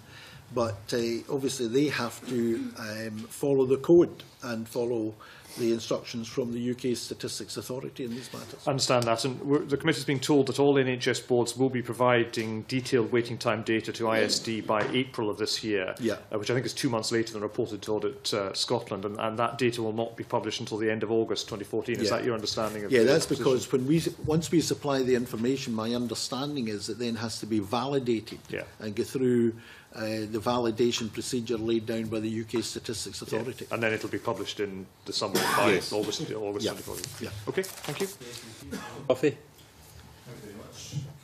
The Cabinet Secretary, in your opening remarks, of course, you talked about the financial performance of the NHS boards and that all the boards met their targets. We know that the NHS in Scotland, it's an £11 billion a year service, and the service overall reported surpluses and actually made some savings. But one of the recommendations in the Auditor General's report was for us to look at the flexibility around setting the financial annual resource limits. Could you tell us if that is in the current thinking of the Scottish Government to allow the boards a bit more flexibility from one year to the next to plan their work? Absolutely. We are very much, at the moment, it's like trying to land a helicopter in the eye of a needle at the end of every financial year in every board area. So obviously, in terms of within our own powers, we have as much flexibility as is required between boards. We have 22 boards, plus the central agencies, plus the Mental Welfare Commission. And it is necessary from time to time, obviously, particularly towards the year end, to reallocate funds or via funds or brokerage funds internally, and we do that. I mean, a very good example was the Victoria Infirmary in Fife, where the completion date was slightly behind schedule, and therefore the original financial schedule for Fife was affected by that, and we therefore took action to ensure that Fife Health Board had the necessary funding to complete the Victoria, but at the same time didn't affect the ongoing provision for existing patients in Fife and existing facilities. And we do that, that's a fairly standard part of how the financial management works. We actually think the best way of facilitating our ability to do this more is the budget exchange mechanism, which would allow us, maybe, you're talking probably something of the order of £30 million towards the end of the year for us to carry that forward. The danger is if we allow the health boards themselves to carry forward funding, there is a danger they'll start to build up reserves. Now, we've seen this in the college sector, actually, where in some colleges very large reserves were built up, but not being spent on college provision. I don't want the same thing to be happening in the health service. So we think using the budget exchange mechanism is a better way to do it. And I'm happy to ask John Matheson to explain that in some more detail. Just a couple of points. So we have flexibility at the moment. We welcome the Auditor General's comments in this area, and we do really focus on long-term financial planning, and the artificiality of having to deliver something by the 31st of March each year can counter against long-term financial planning. So we do look at long-term financial planning in terms of agreeing 3 to 5 year financial plans with boards and looking at the financial planning assumptions. The brokerage that Cabinet Secretary referred to and the banking arrangements are to allow boards some flexibility within their positions, recognising that they may have double running costs. As an example of Forth Valley moving into the Larbert Hospital, we're in discussions with Greater Glasgow and Clyde just now in terms of them looking forward to the commissioning of the South Glasgow development in a couple of years' time, and looking at double running costs there and looking at banking some money with us, with a similar arrangement with Dumfries and Galloway Royal Infirmary. We're in discussions with the colleagues at Scottish Government around how the budget exchange mechanism would further support that, and that would enable us to have some flexibility centrally within the £12 billion that we spend to give some further weight to that flexibility and that movement away from having to deliver on the 31st of March each year. It works well at the Scottish Government level, and what we're in discussions with the colleagues around is having that flexibility given to the Health and Social Care Directorate as well. I mean, overall, on a year-by-year basis, they still have to broadly stay within their allocations. I mean, if say next year all of the health boards reported an overspend, the alarm bells might ring at a committee like this. But really, in terms of the overall context of flexibility that you're talking about, how do we get a sense that that's not a particular issue and it's an approved measure that's been agreed? How do we get a sense that there's not an alarm bell to ring with something like that were to happen? We monitor it right through the year, and obviously John and his team in particular are in regular touch with the finance people in each of the health boards, and we don't just look at what the money they've already committed, we look at what the balance is that's available for the rest of the year and make sure that they stay within that. And if there is a challenge like Larbert, as John said, or like the New Victoria in Fife, and now the Greater Glasgow Health Board, the largest health building project in the entire of Europe, 842 million pounds, a lot of money, even for Greater Glasgow Health Board, then we manage that in conjunction with the health boards to make sure that the cash flow and the commitments and all the rest of it are in tune with the plan. But we've got the flexibility, as John said, if we need to brokerage a bit of funding, particularly towards the end of the financial year, then we do that. To the other issue, of course, about waiting times and so on, Cabinet Secretary, and the issue, the argument and discussion around the table about the 98%. I mean, I recall I only ever achieved a 98% exam mark in my first year at uni, and I was absolutely delighted with that, but I never achieved it since that. That's a fantastic performance, but I think some of the discussion that we might have heard today seems to suggest that it's a problem. I don't think it's a problem if you are genuinely pursuing the 100% and you're legally required to do it. But I think the 98% that is being met is a fantastic performance by the NHS. You referred back to times gone past, of course, when it used to be months and even years before people were getting this treatment. What I'd like to ask more generally is, what's the impact of the nation's health been with introducing targets like that, whether it's 18 or 12? What are we seeing in terms of benefit to the health of the nation for driving forward with targets like this? Well, I think, first of all, in terms of the individual, we're seeing enhanced health outcomes. I mean, one of the things that we don't have a specific target for, but one of the areas that we're keen to do is to reduce the amount of time people need to spend in hospital for any particular procedure. Because ironically, the longer you spend in hospital, the chances are your health outcomes will not be as good as what they would be if you'd spend less time in hospital. So I know that's a bit of an irony, but that's the truth of the matter, and not just in Scotland, but internationally. So the first benefit is enhanced health outcomes, and particularly, obviously, with life-threatening conditions like cancer. You know, we a record now in terms of. We're still a long way to go to be as good as the best in terms of Europe, in terms of survival rates, say, for lung cancer, but we're in a far better position than we've ever been in terms of the main cancers, lung, bowel, breast, and so on. Secondly, there is a huge benefit to the economy, because if somebody is on a waiting list for months before they can get a procedure, and it requires them to be off their work during that period, then they're losing income.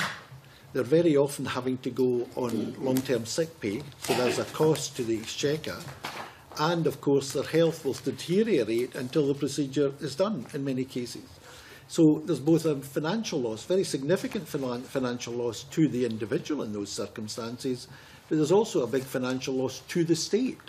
So the quicker we can get people in and get the procedures done, and those who are in work, get them back to their work as soon as possible, everybody benefits. The company benefits, the economy benefits, the individual benefits financially. So there's huge financial benefit to the economy.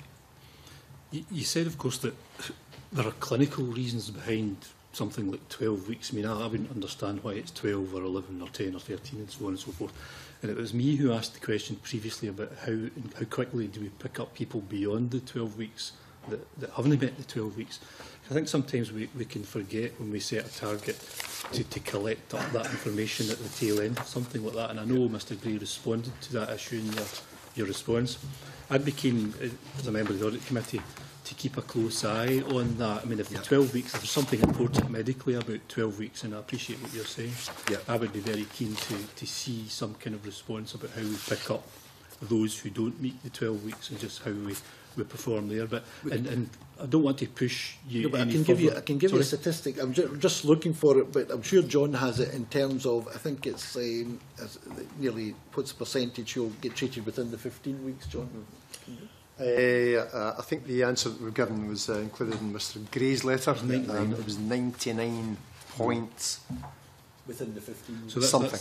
So that's people that didn't meet the 12.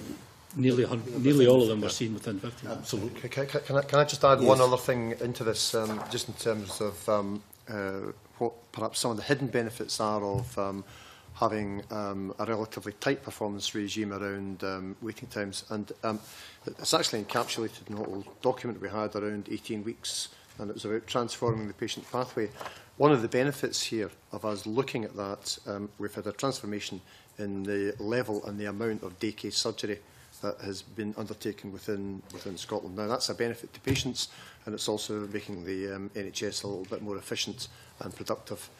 So there are hidden benefits about transforming the system and making the entire journey a little bit slicker, and about pushing the boundaries of clinical practice. Professor Leach hasn't had a chance to speak. In terms of the health benefits of these targets, he maybe wants to say a word or two. Apart from those already mentioned, we know for sure that healthy life expectancy in the country is increasing. And we know that inpatient hospital mortality is falling. Part of that is the increased work in health-associated infections and the safety programme and other things that we've done inside the healthcare system. But part of it is also because we're treating people earlier. So if you are waiting 2 years for your hip replacement, you are likely to get comorbidities during that 2 years. Your heart disease may get worse, your lung disease may get worse. So if we can treat the initial cause quicker, you get out of hospital quicker, you are healthier when you're out, and you can continue to fulfil your normal activities when you're out. So early treatment of acute disease is clearly better for that individual and for the health of the population going forward. John is also correct that it's also more efficient, because if you're treated earlier for your hip replacement or your wisdom teeth or whatever it is that you're waiting for, it's much better if you're healthier when you have that treatment than if you've waited longer and you're sicker. If you're sicker, you're in for longer. That is both bad for the patient and the family, but it's also bad for the system because it's less efficient and less productive. So we can use the hospital service in particular for the correct people, the people who need that care at the time they require it. Surgical mortality in Scotland has fallen by 1/4 in the last 3 years. That hasn't happened anywhere else that I'm aware of anywhere in the world. That's partly a result of the things we've done around safety and quality, but I have no doubt it's partly in response to the fact that we're treating people quicker. Yeah. What I'm hearing is a really well-performing health service in Scotland that's delivering health outcomes positive for the population. How far can we push this, though, do you think? I mean, if someone was sitting at the moment that didn't meet the 12, should they worry? Should they be worried about that person for their health? And how far can we push that in terms of continuing to improve the kind of performance that they get? I know the budgets are not infinite. We know that, and that there has to be some degree of sense applied to that. But how far can we push things like a 12-week limit? Can we bring that even down one day in the future? Bring it further down? I think at the moment, if you look at the profile of rising demand, and not just the numbers, but also the complexity, particularly with the ageing of the population, there are two consequences to the ageing of the population from a health policy point of view. The first one is a significant increase in comorbidity, because people are living long enough to take more ailments. And secondly, the increase in long-term conditions. I mean, to give you an idea of the volume that we are dealing with, we reckon that half the population of Scotland at any one time are engaged with the National Health Service. Now, it might be for a repeat prescription, or it might be for something terminal. 46% of adults in Scotland have a long-term condition. 46% of the adult population have a long-term condition.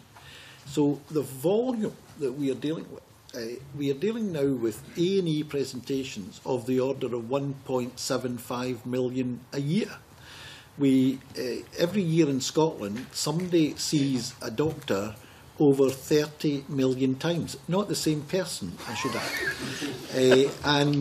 So if you look at the volume, for the first time last year, for the first time in the history of the National Health Service in Scotland, over 1 million people were in hospital. There were over 1 million admissions. Sometimes there will be some repeat admissions, but there was over 1 million admissions in 1 year. That is a record. And when you look at what's happening elsewhere in Scotland, and we're happy to supply this to the committee as well, elsewhere in the UK, I mean, here I have here a very interesting graph looking at waiting times. And these are based on ONS statistics. They're not our statistics. But we're looking at waiting times. The 90th percentile waits unadjusted for ONS's 11 key procedures: Scotland, England, Wales and Northern Ireland. On hip replacement, we are the best in the UK. England is second. Wales is third. Northern Ireland fourth. But the difference between Scotland and Wales is twice. They're waiting twice as long as people in Scotland. The same is true for knee replacement. Cataract operations, much the same. Angioplasty, Wales and Northern Ireland are in deep problems. So you look at that. Scotland on almost every single one of those. The only exception is endoscopy of the bladder, where we're slightly behind England. And in every other case, Scotland is ahead of the rest of the United Kingdom. And in the case of varicose surgery, you know, there's the varicose surgery. If you can see that, there's Scotland's waiting time. There's England's in red. Maybe that should be the other way around, the colours. And the green one is Wales, and that's Northern Ireland. So by any standard, the service we are providing in Scotland is far, far superior to anywhere else in the United Kingdom.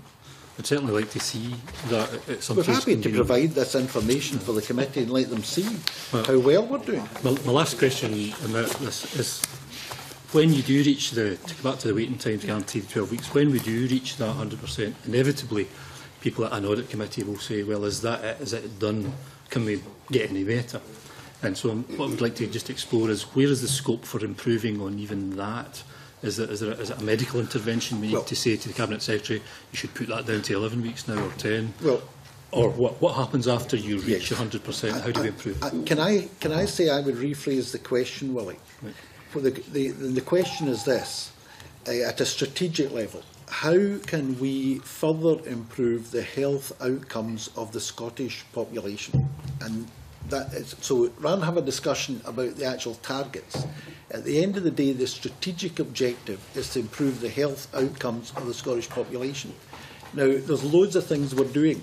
The whole patient flow is changing right across the system. The turnaround times are improving dramatically in A&E and elsewhere. We're doing loads. I mean, we could give you a list. It would be an endless list of all the initiatives we're taking to improve the use of theatres. We're working on 24/7 service in many areas, and so on and so forth. But also, many of the leading developments in the life sciences sector are going to have a revolutionary impact on healthcare in Scotland, because we are in the leading edge. When you look at the Glasgow Southern General Campus, it's not just a new £842 million hospital, which is going to be the largest in Europe, and where 10,000 patients and employees will be based at any one time. Beside that, there is going to be a new centre for stratified, the EU are renaming it precision medicine. Now, initially that will focus in on better ways of treating cancer. And to give you an indication, precision medicine, and I'll ask Jason to give you more information on this, but precision medicine will treat you based on your DNA and your genetic makeup.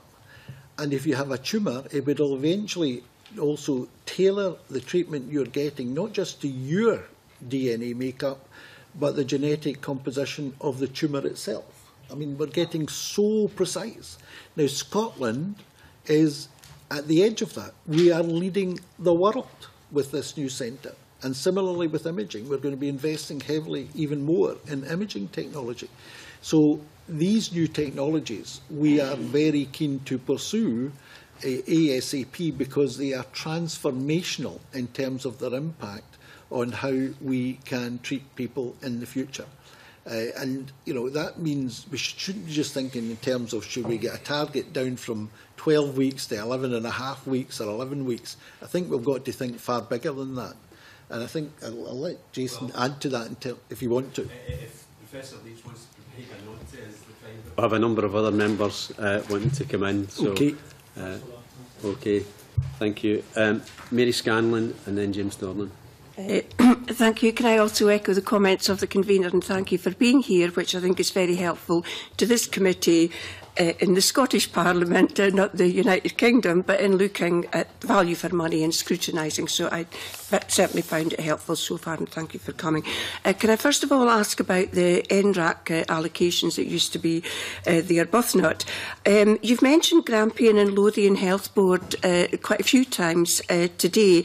The report that we have in front of us has stated that the NRAC underfunding to 5 health boards is 517 million. In fact, Lothian's payment was lack of, was Lothian got 54 million less than expected in 2012-13. Lothian and Grampian are probably the two main health boards within the 5. Are the problems that we've seen, are the difficulties faced by Lothian and Grampian in meeting the targets? I hear everything you've said about the new theatres, but could it be as a result of their underfunding through the NRAC formula? And can I just ask, I know you have a timetable to ensure that all boards are given the recommended funding. When will they receive the funding that is recommended that they should receive for their population?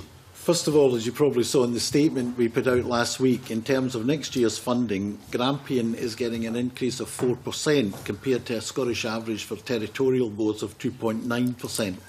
And we are determined that over the period, we have a long-term plan up to 2016-17 in this, and by that period, no health board which is below par as far as NRAC is concerned will be less than 1%, will be more than 1% out with NRAC. In other words, by that time, within the next 2 years, every board will be within 1% of their NRAC allocation.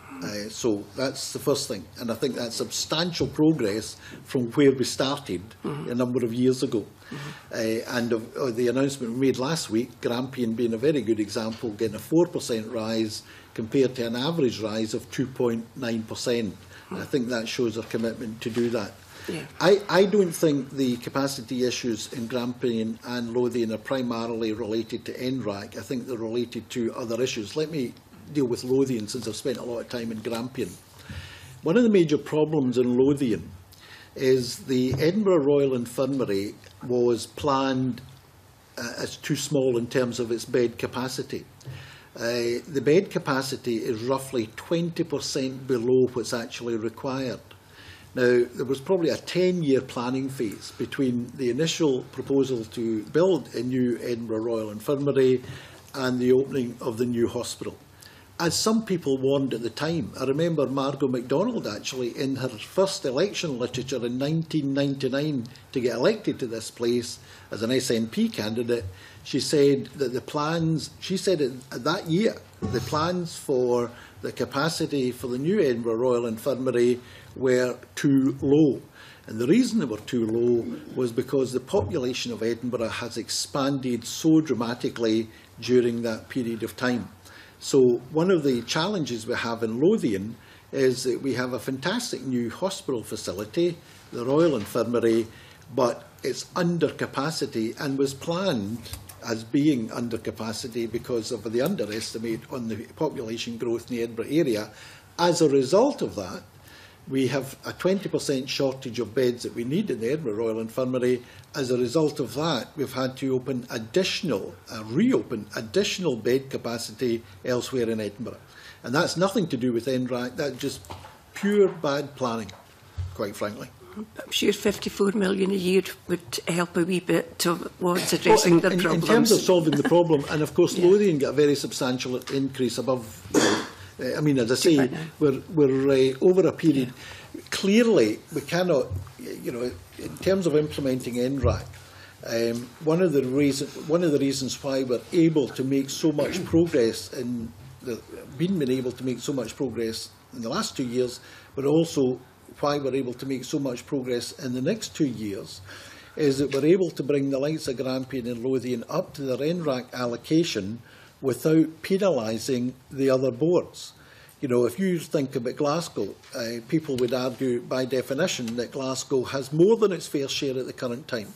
But I don't think anyone who looks at the deprivation and poverty profile of the area covered, including the convener's constituency, by the Greater Glasgow and Clyde Health Board, I think the convener would be down my throat if I was not giving Greater Glasgow and Clyde a real-time increase in their budget over that period. So we're trying to make sure everybody gets to NRAC, but we're doing it deliberately over a period of time so that areas that already are there are not penalised, because they need the money as well. And of course we couldn't do it if we weren't getting the Barnett consequentials dedicated to the health service in Scotland.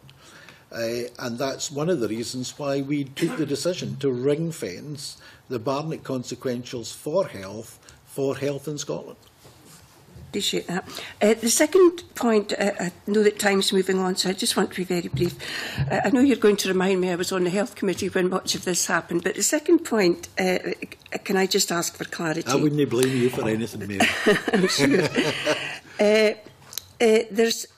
Now, wait a minute. There's 12 weeks. No patient should wait more than 12 weeks for their first appointment. Once they've seen, let's say, a consultant, they will not wait more than 12 weeks after their treatment has been agreed. Okay? So that's 24 weeks. So where does why do you talk about, we know that 13 out of 14 boards met the 90% referral to treatment target.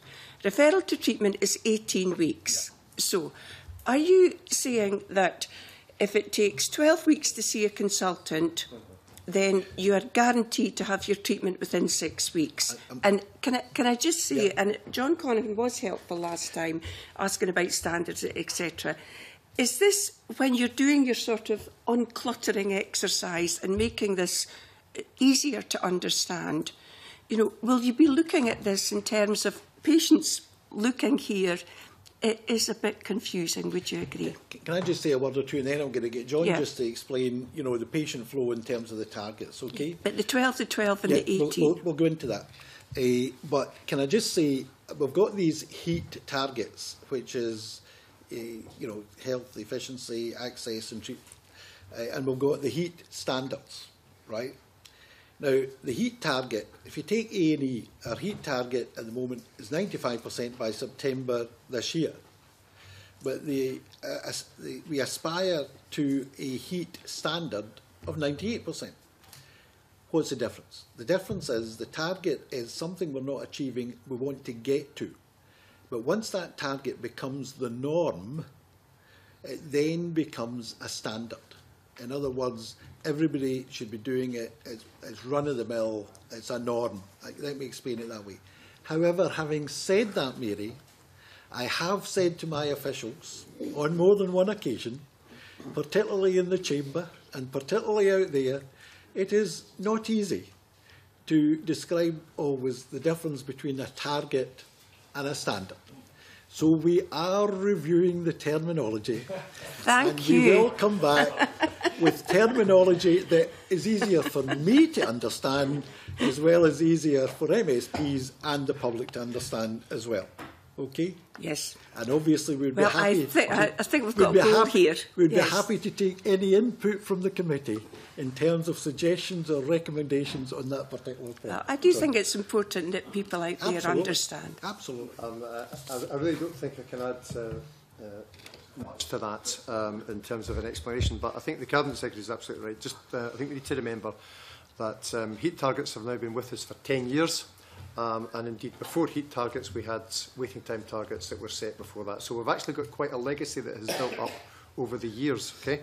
We've tried to make the best sense that we could of those in terms of engagement with the service, but I fully recognise that in terms of the man in the street, it's sometimes difficult to understand. And the women in the street. Sorry, man and women in the street, it's difficult to actually understand all of this. So I think we should just note that this year, 2014, we have embarked with partners in the health service and indeed wider across local authorities and indeed some of the professional bodies to review where we are.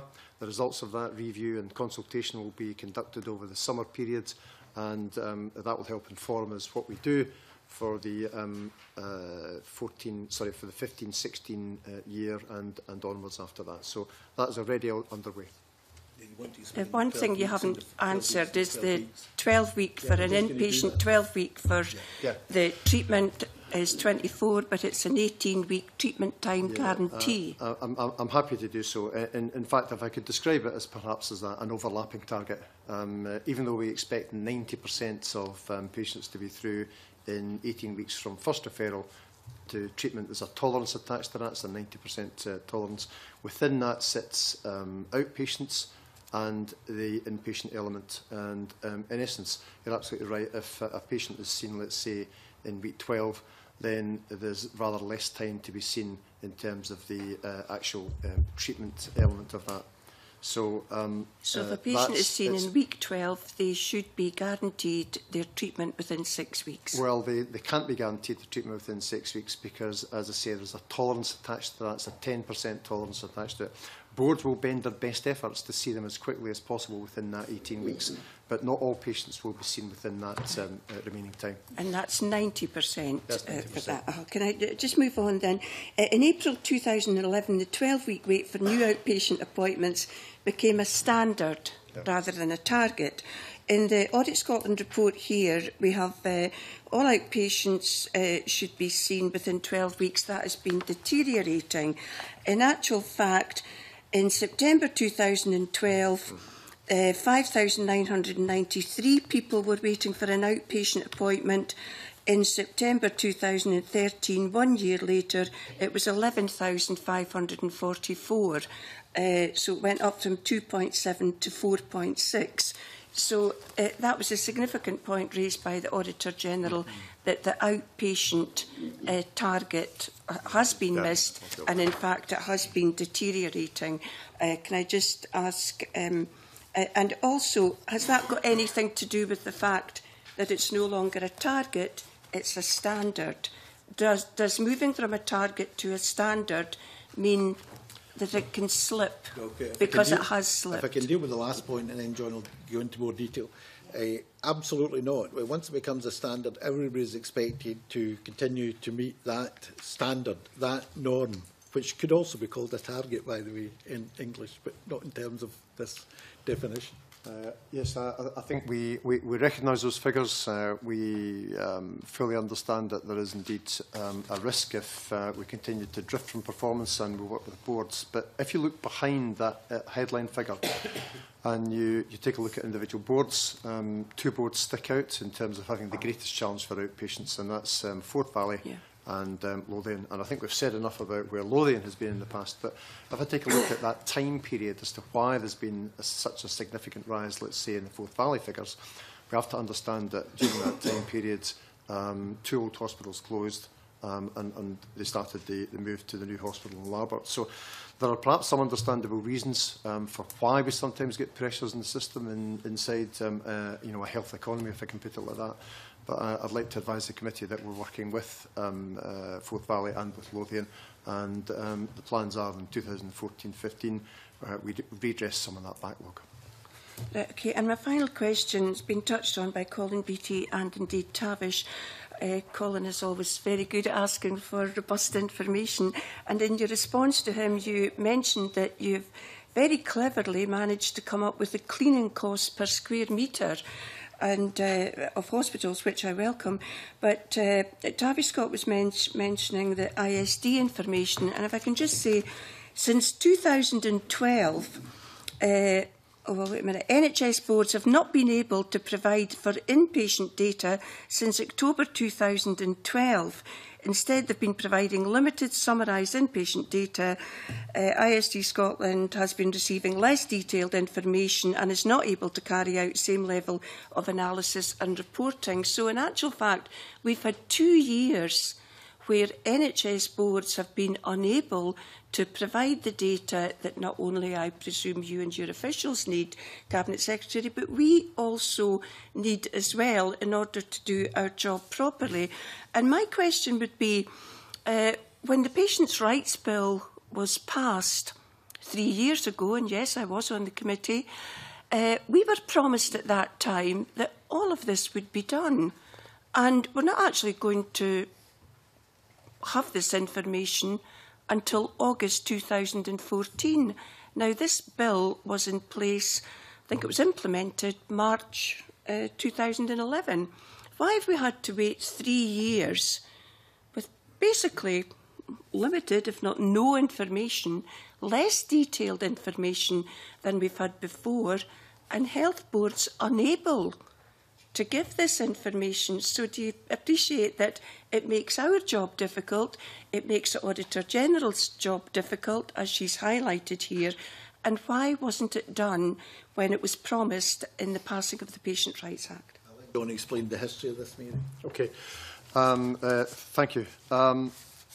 When the treatment time guarantee was planned for, the information at that stage that was available nationally was deemed to be acceptable. In fact, Audit Scotland, in their 2010 report into New Ways, commended the NHS as having done well to implement it. Now, we're all aware that following the NHS Lothian audit, there was a subsequent requirement on NHS boards to provide much more detailed information, principally on the reasons for unavailability being supplied. Prior to that, it was supplied on an aggregate basis.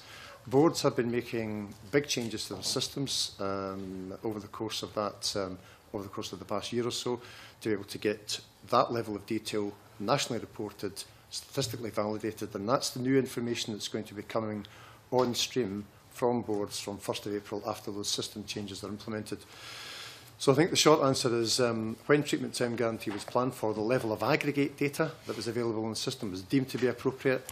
We understand from an audit point of view that at this stage that we could in fact need some more detailed information, and that's precisely what's going to be supplied.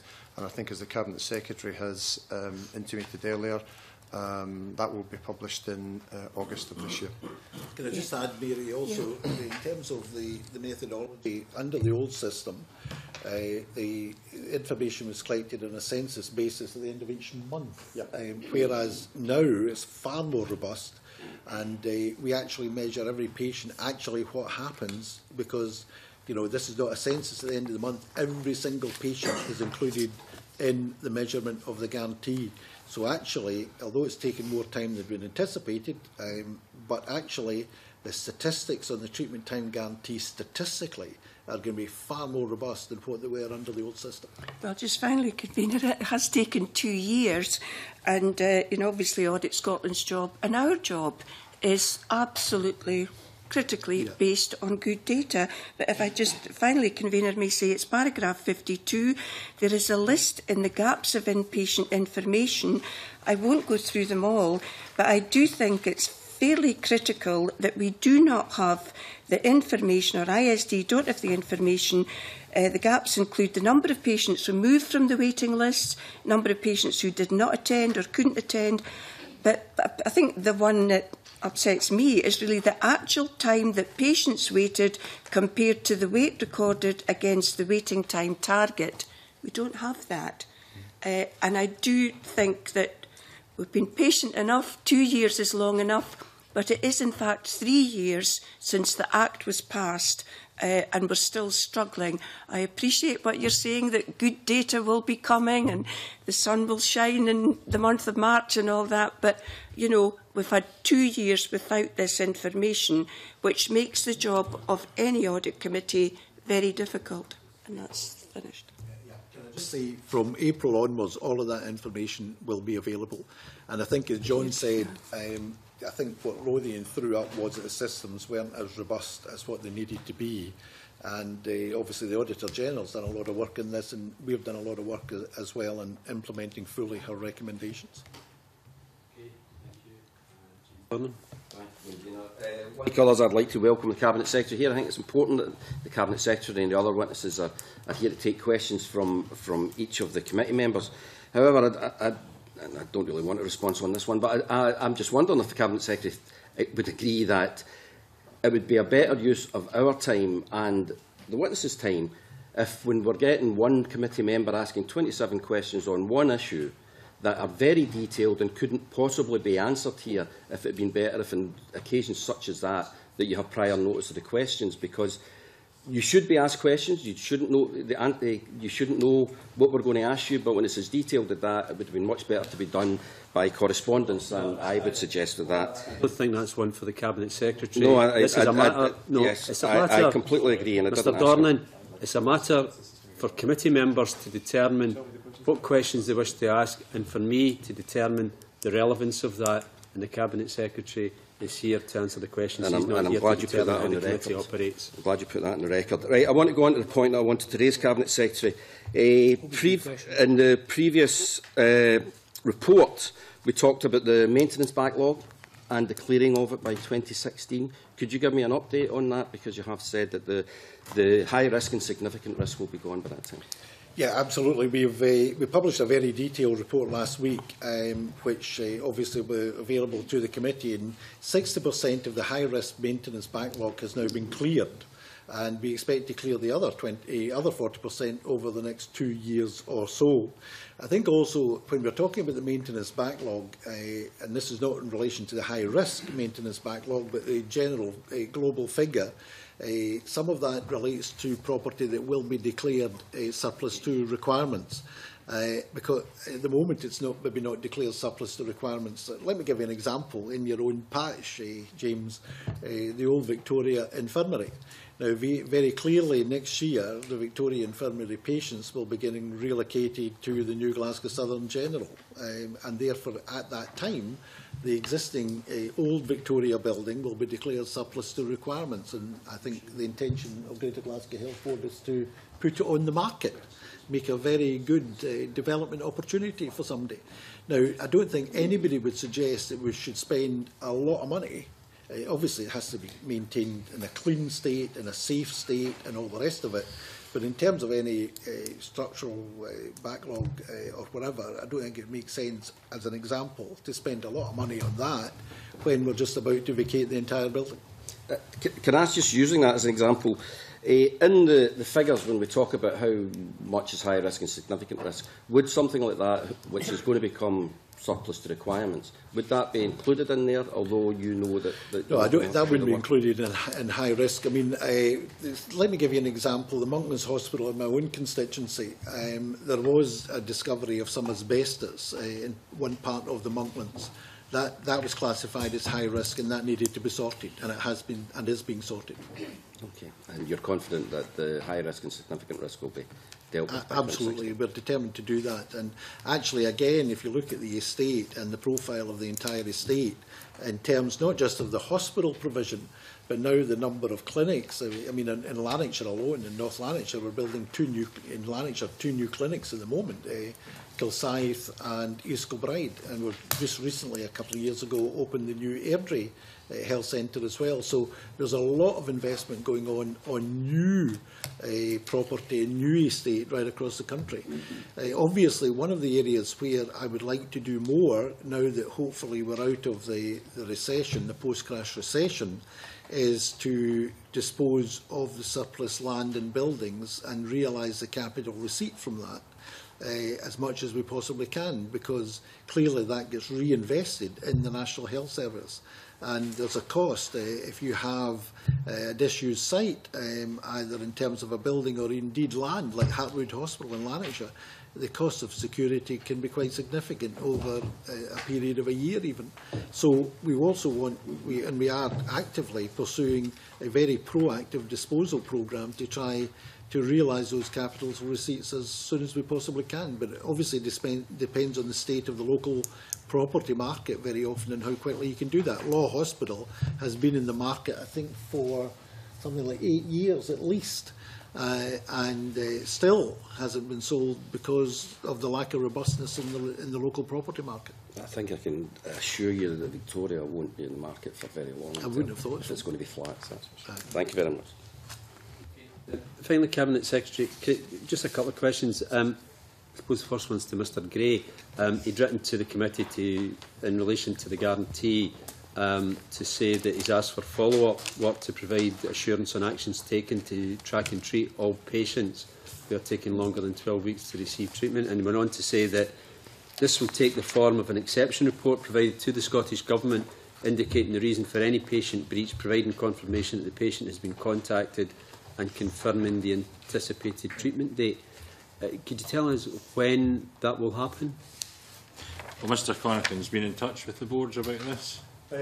We need to give boards a little bit of time to implement that in terms of additional administrative resources, but what's in my plan for that is that we will implement that from the end of June 2014 onwards, so giving boards something like 4 months to prepare for that.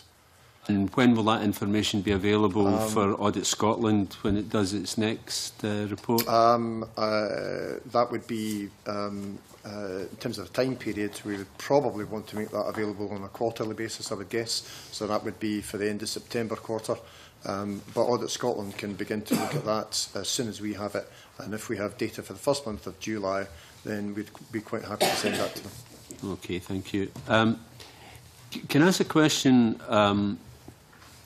about treatment and about outcomes? We'd heard previously from one of the NHS staff that there was some suggestion from international research that the more that consultants and staff carried out treatments, the higher the performance outcomes compared to those who were engaged in less. I don't know where and when that work will be concluded, but is it the case that in accident and emergency departments, is there any evidence to suggest that the outcomes in larger centres are more successful than those in smaller departments? First of all, say in terms of the general principle, convener, it is true that, and the figures obviously vary between medical disciplines, but the throughput is very important to maintaining and upskilling the consultants. Let me give you an example of where we can only really afford one centre in terms of the clinical safety, is paediatric cardiology.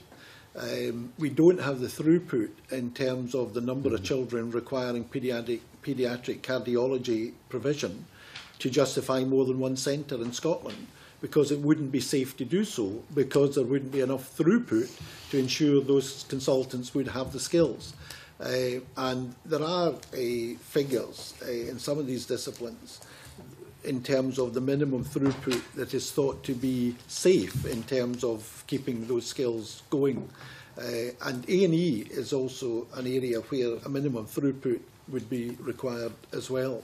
I'm going to ask Jason, as the medic on the panel, to give you more detail on this, but the general principle, you're absolutely right. All international research shows that you get far better outcomes and far greater safety if you have a minimum throughput in terms of certain disciplines. Jason.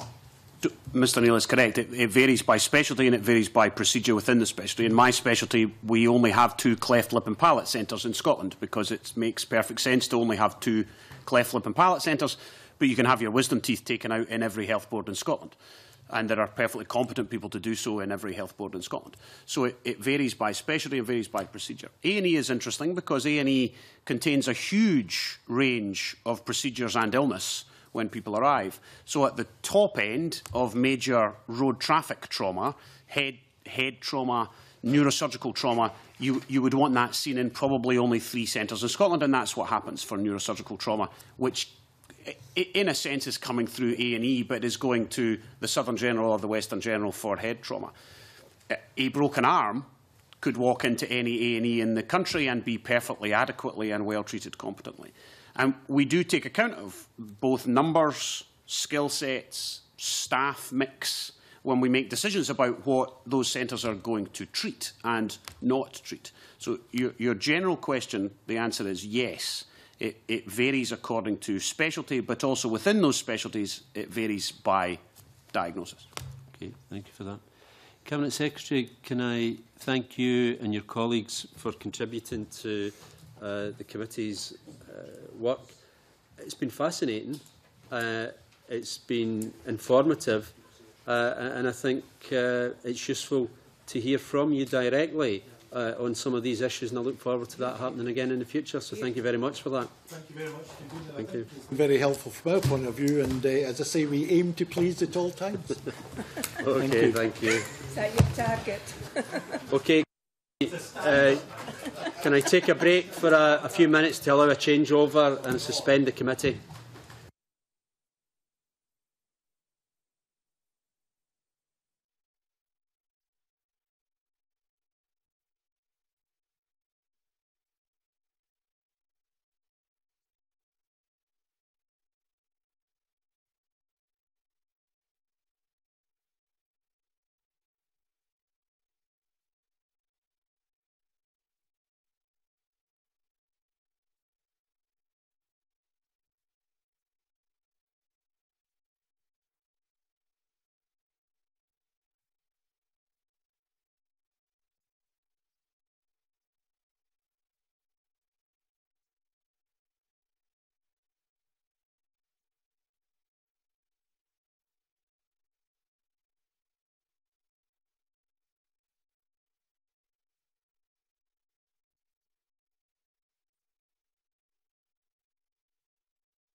Agenda, Section 23 report, Reshaping Care for Older People.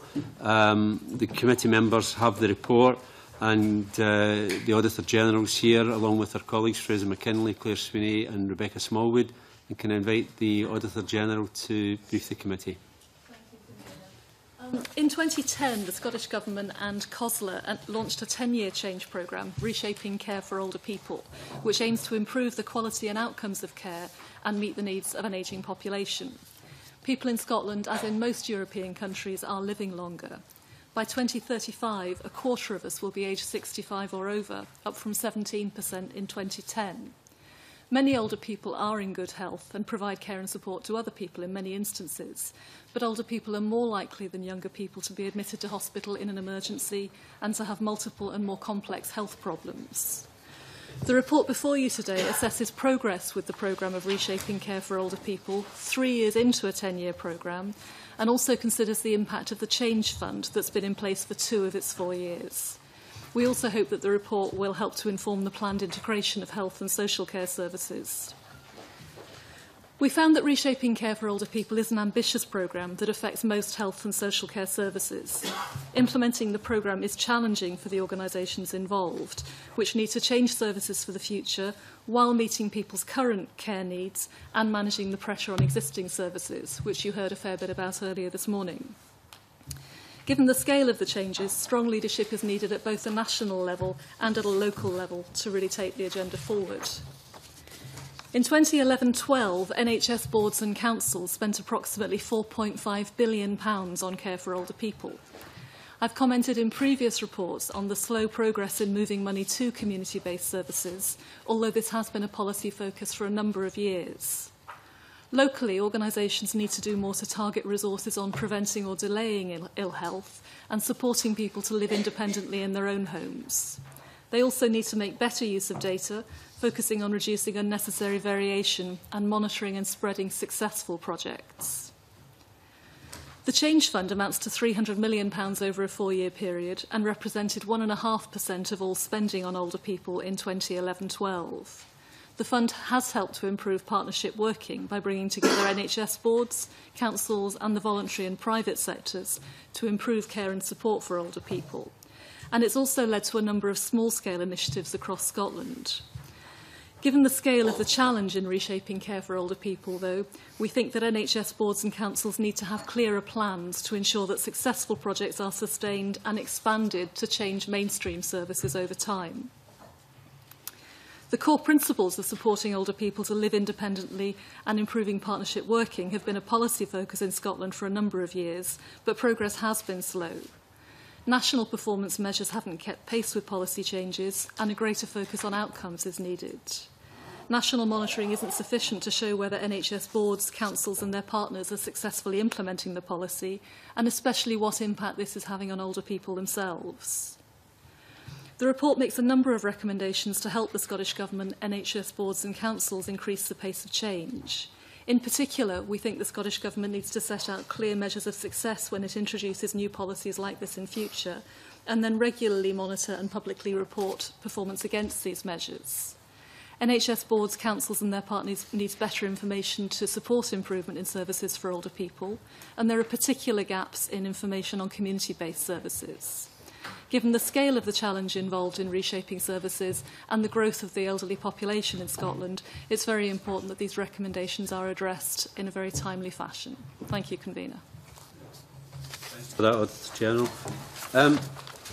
We're sitting here in a time bomb. This is probably the biggest challenge that's facing Scotland today, how we deal with the massive increase in the numbers of older people and the attendant health demands and the attendant care needs. Is there any evidence that the current system is sustainable? I think the government's own evidence suggests that in its current form it's not sustainable, and that's why the Reshaping Care for Older People programme was put in place in 2010. As you say, we know that the population is ageing very fast, and that's much more apparent in some parts of Scotland than in others. It's a very difficult change to make because we need to keep on providing services now as well as developing services for the future. And as people get older, they tend to have more coexisting medical conditions that make it more difficult to maintain them at home. That's absolutely why we think it's time now for the programme to really pick up pace and for progress to be seen. But if the current system's not sustainable and the government accepts that, and if there is the need to reshape services as you have outlined and as the government has accepted, but as you've also indicated that the pace of progress needs to be stepped up because we are clearly not meeting the requirements. We are not matching what is demanded. If those services are not reshaped in time and the current service is not sustainable, what are the consequences? The short-term consequences are likely to be increasing pressure on acute hospitals in the ways we've seen in a number of our reports, and as members of the committee will all be aware of, in things like waiting times in A&E, increasing emergency admissions to hospital, difficulties in discharging people to their own homes or better environments after they've been treated. The government's own estimate when Reshaping Care for Older People was launched in 2010 was that without change, the amount of money spent on older people services was likely to rise from £4.5 billion a year to around £8 billion a year, which is a huge increase at a time of very tight resources for the foreseeable future for public services. Now, that pattern of care is not in anybody's best interest. It will mean that the health service is spending more time treating older people in acute hospitals where many of them don't need to be, and where, as you heard from the Cabinet Secretary earlier, their health may actually deteriorate rather than improve. And it will also make it harder for other people who do need acute hospital care to access it in a timely fashion. That's absolutely why this investment needs to happen now in both developing community-based services and really making sure that individual older people are getting the care and support they need to live healthy, independent lives in their own homes for as long as possible. In preparing this report, you obviously have spoken to different departments or different sections within the Scottish Government and some of the key officials, and presumably you've also looked at what councils are doing at a local level. Now, my understanding is that for anyone who has a community care need, that individual should, under the legislation, be offered a community care plan. And the identification of that plan then helps the local authority in aggregate to determine what resources are required, where there are gaps, and how to reshape its services. Do you have any evidence that, in fact, local authorities are actually preparing community care plans for those who require them? I'll ask Claire in a moment to pick up the evidence we've got in detail. What I'd say is that I think it needs to happen at two levels. One is there is the planning around individual people's needs, both through their community care plan and through older people who are in contact with their GP for all sorts of reasons that should be highlighting that they may need more support to be able to stay safely at home for longer. We also found some really good examples which are described in the report in places like Perth and Kinross and in Lothian of the health service and social work services working really closely together to use data about the services older people are using to identify variation that's not explained by obvious factors, and to really use that to explore what sorts of services would actually be a better solution to that person's needs, as well as reducing the pressure on acute services. I'll ask Claire to pick up the specific point on community care plans. Thank you. We didn't look in great detail at what was happening in each of the local authorities across Scotland as part of this piece of work. We are carrying out some work at the moment looking at self-directed support and the raft of changes that will come for social work services over the next short while. We have highlighted in this piece of work, case study 3, the issue about gaps in understanding about the needs of people at a local level. It's something that was very difficult to determine from some of the national information that's available. And you'll see at various points in the report we've highlighted that although we might have information on activity, number of people getting certain levels of home care, actually the information at a national level on the needs and the appropriateness of those services was a big gap. It was a big problem for us in terms of pulling the information together to see what good care looks like, and if some of the trend information in the national data actually showed good and bad practice. So there's definitely a gap in the information at a national level around needs.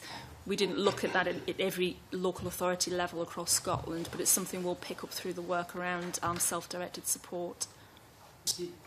One of the problems that we've got with this is that it's like a jigsaw.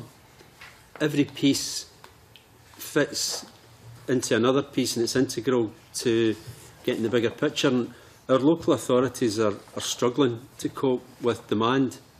They are stretched. Many skilled and experienced people have left because of the early redundancy schemes where where councils struggle to stay within budget. They have no flexibility now to raise local funding, and therefore they've had to resort to looking at increased charges in many instances and also reduced services. And this must be part of this bigger picture. And I'm not necessarily criticising the local authorities, but I don't know what other members are like, but I know from dealing with my constituents that very few people are offered a care plan as a matter of course. And they should have that. They should have it, and their family should have it, because that helps them to assess whether or not the requisite level of service is being provided. And I suspect that some of that is because council staff are under enormous pressure. Now, if we can't, and it kind of comes back to this discussion we had before about treatment time guarantees, we pass legislation and then it seems to have no effect. But we have a situation where if care plans are not being provided, and that I believe, I understand, should be a requirement in law, not only does the individual not know what they're entitled to, but how then does the council assess what the aggregate demand is, and how then do they negotiate with the health board in terms of reshaping services to determine whether the services are being reshaped in the way that is necessary to sustain people at home? You're absolutely right, Convener. This particularly is an issue that you need to look at across the whole system. You can't look at it in terms of just social work services or just acute services. You need to be looking at the whole thing. As Claire says, the work we're doing at the moment on self-directed support is really looking at it from the individual up to look at what's happening to each individual person in terms of their needs being assessed, and then a proper discussion with them in the driving seat about how they would like those needs to be met against a backdrop of tight resources in social work services and in the NHS. The interesting thing is that I think the self-directed support policy, which has been passed by this Parliament, has got the potential to really turn the system on its head and start with the individual person in the way that's described.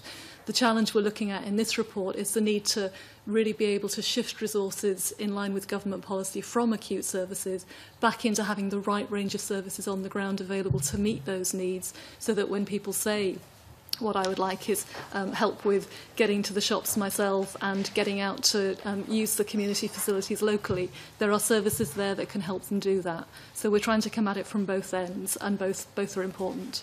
Okay, thank you. Mary Scanlon. Thank you. Can I just ask on Exhibit 11, page 28, which is probably quite a good summary of the progress that's been made in terms of reshaping care for older people. Now, as an ex-teacher, I looked at the marks, and basically it's 3 out of 8 have improved. And that's the third sector capacity, respite, and an improvement in emergency admissions. When I look down the other ones, I really see very serious cause for concern, particularly the first one. We will double the proportion of the health and social care budget. In actual fact, it's fallen, 9.2 to 8.7. The third one, the change fund, there's no difference. Number 5, target, standard, or well, I think this one's called a commitment. Scottish Government has not defined what it means by waste or unnecessary variation. Well, if there's not a definition, how can it be measured? And number 7, another commitment, national data is not available. How can an audit committee or an auditor general, measure anything when we haven't got data to measure it? And finally, convener, is number 8. There is no centrally available information. So we've got 8 commitments, which should be our framework for looking at progress right across the board, and we've made progress on 3 out of 8. 1 is no change, and the others, there's no definition and there's no information. Am I right to be concerned here?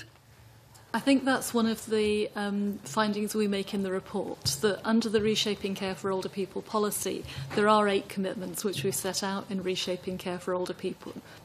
3 of them are moving in the right direction, and 3 of them there is simply not enough information to know what's happening. It is... Sorry to interrupt. Not even a definition. Of the way in which the commitment will be measured. You're absolutely right. So there's been a lot of work going on within government, and particularly with the Joint Improvement Team, to try and come up with measures that would allow all of these to be monitored and progressed. We've really recommended that does need to pick up steam, but I'll ask Claire to talk you through the progress that we're aware of that's being made and where that should leave us in future. Thank you. Yes, specifically around the commitments 7 and 8, where we've noted that there's just not the information there to form a judgment around it, and 5 actually as well. I think 5's fairly clear in that it's just not been defined what's meant by waste and unnecessary variation. So we think information, if you've got no definition, you don't know what you're measuring. We think that's something that needs to be defined before we could start to measure it and then come to a judgment as to how they're performing against that. In terms of commitment 7, one of the issues underlying the reason why the information isn't there, and this relates to older people not being admitted directly to long-term institutional care from acute hospitals. One of the issues there is the lack of link between the NHS data and local authority data around care. It comes through again in a number of places in the report that those being 2 very different data sets is an issue. And we do know that at a local level, people are trying to make efforts to try and address that. And certainly in some areas, people are sitting down and looking at what services their local population are using in the round. But that's something we simply couldn't measure at a national level. Similarly for 8, although we can tell you a certain amount of information, which we've included in the progress column around use of telecare, what we don't have is whether that's in line with the people who are assessed as needing those services. So there are big gaps in terms of some of the indicators. So what I would like to ask, if we come back to this in a year's time, will we have a definition for number 5? And will the NHS know where patients are discharged to for number 7? And will you be able to get the information? Is the information being gathered for number 8?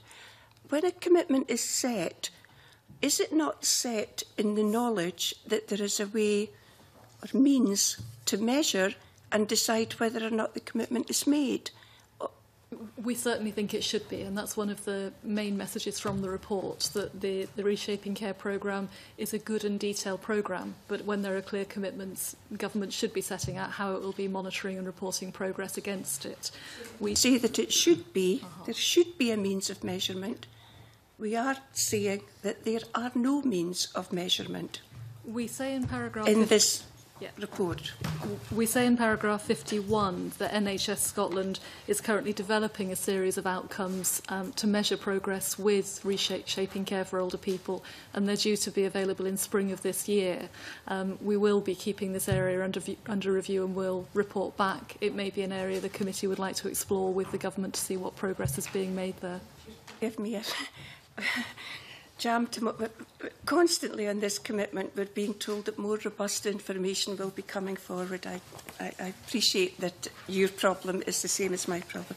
My second and final question, convener, is I'm looking at Exhibit 1, and the increase in population aged 65 and over, I think, ranges from up to 2035 ranges from 13.6 in West Lothian to over 22% in Dumfries and Galloway.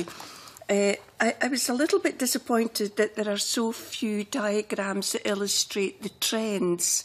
I would have found that helpful. The convener and I were on the Health Committee that passed the Community Care Act between 1999 and 2003, and I still remember clearly what the intentions and the principles were behind that Act, and I would have found it helpful. However, Exhibit 6 does illustrate a trend, and on care home, spending on care homes, home care and other, they are all falling since 2009-10 up to 2011-12. And can I also ask the Auditor General, why don't we have more up-to-date information? We're now in 2014. I would have hoped that we would have at least had 2012-13 to look at, so that we could look at that trend. Nonetheless, there is a falling resource for care homes, home care and other care of the elderly since 2009-10. I'll ask Claire and Rebecca to come in a moment on the question of the up-to-dateness of the data, how up-to-date it is. But I think your broader point about the trend in local authority spending goes back to the point the convener was making earlier about the pressure on council budgets particularly. We make the point in the report that council spend on home care had been rising in real terms and has started to fall.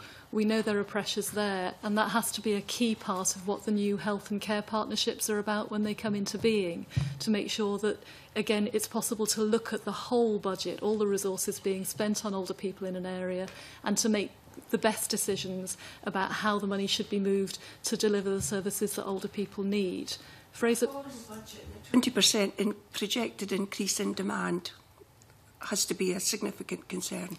That's absolutely at the nub of why we think that progress in this particular policy area really needs to pick up. Yeah. We're all getting older by the day. We know the challenges are there, and the money needs to shift to make sure that those services are in place. Fraser, do you want to pick up the point about council budgets in general?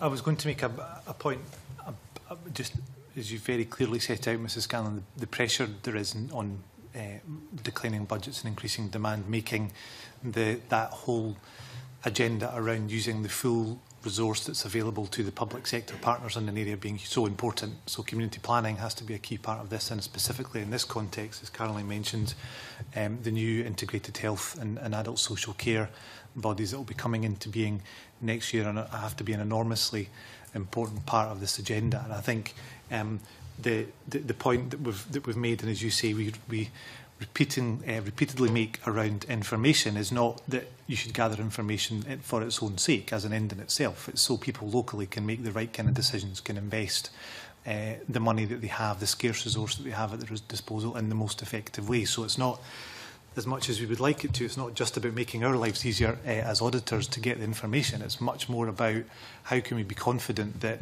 the public pound that's spent in a local area is spent in the most effective and efficient way, given the scale of the challenge that's ahead of them. And I think Rebecca can answer the question about the up-to-dateness of data. Yeah.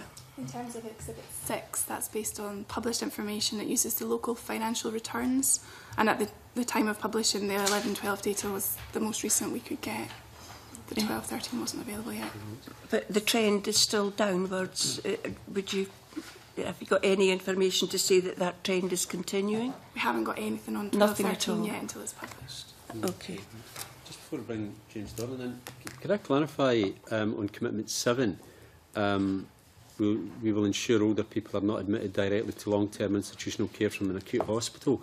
When an older person is ready for discharge from an acute hospital, but they don't have a home to go back to, where then would they be discharged to, if it's not to be long-term institutional care?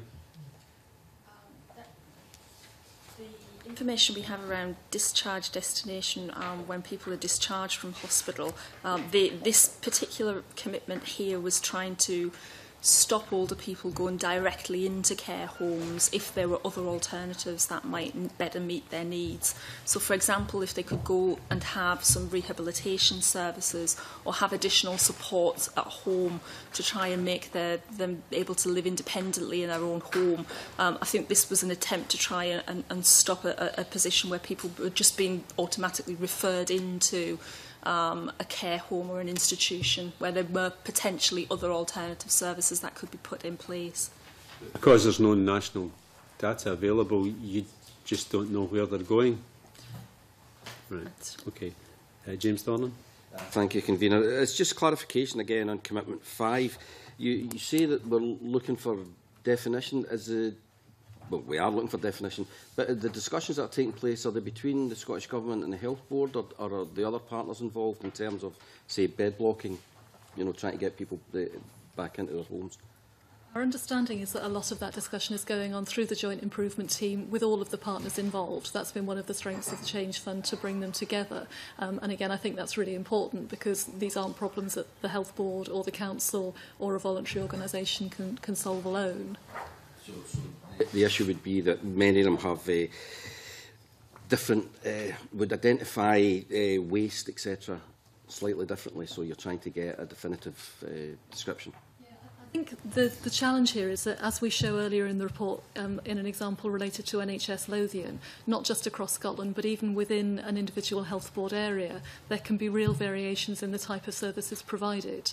Now, some of that variation might be quite proper. It might reflect the fact that people are sicker or poorer or older in a particular part of Lothian compared to others. But the challenge is that we don't know how much of the variation reflects people's needs and how much of it reflects things like there simply not being other services that could support them, or a GP practice that's not good at thinking about alternatives to referring somebody to hospital when a crisis occurs. So it's the challenge is to really understand what's a necessary variation and what's unnecessary variation and waste, and then to drill in to tackle that. Do you have any ideas of timetable for them coming to some sort of conclusion? Very good question. The programme is rightly a 10-year programme, and the Change Fund is a 4-year fund, which we're now 2 years through. One of the reasons we think that this monitoring information is so important is that across that 10 years, it's important to be able to track what's happening rather than waiting until the end and then looking at the difference that it's made.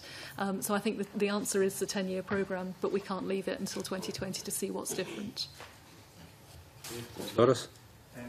Thank you very much, Convener. Can I congratulate the Auditor General and our team for trying to pull together which is a hugely complex web and changing landscape at the moment. There's a couple of kind of brief things before I go into my substantive question. I'd also like to refer to Exhibit 6 that Ms Scanlon referred to. I think she's absolutely right in terms of care home and home care provision that it has reduced in the last couple of years. I would see that as fairly minimal over a long-term trend. I don't think I would gauge it as a long-term trend, but we have to. I'm just being genuinely honest, but what I do see is a long-term trend, so I generally don't agree with you that's a long-term trend, but what I do agree with Ms Scanlon, there's a reason for saying this, Mary, is that the yellow other forms of provision has completely flatlined. I would put the use of care homes and home care for budgetary reasons is up in a long-term trend, but the only thing that doesn't have a long-term trend is on the other, which seems to have absolutely flatlined. Is that maybe the biggest thing from Exhibit 6 that I'm picking up is the acknowledgement as that the traditional methods of working with older people in the community are still pretty much the provision that's there,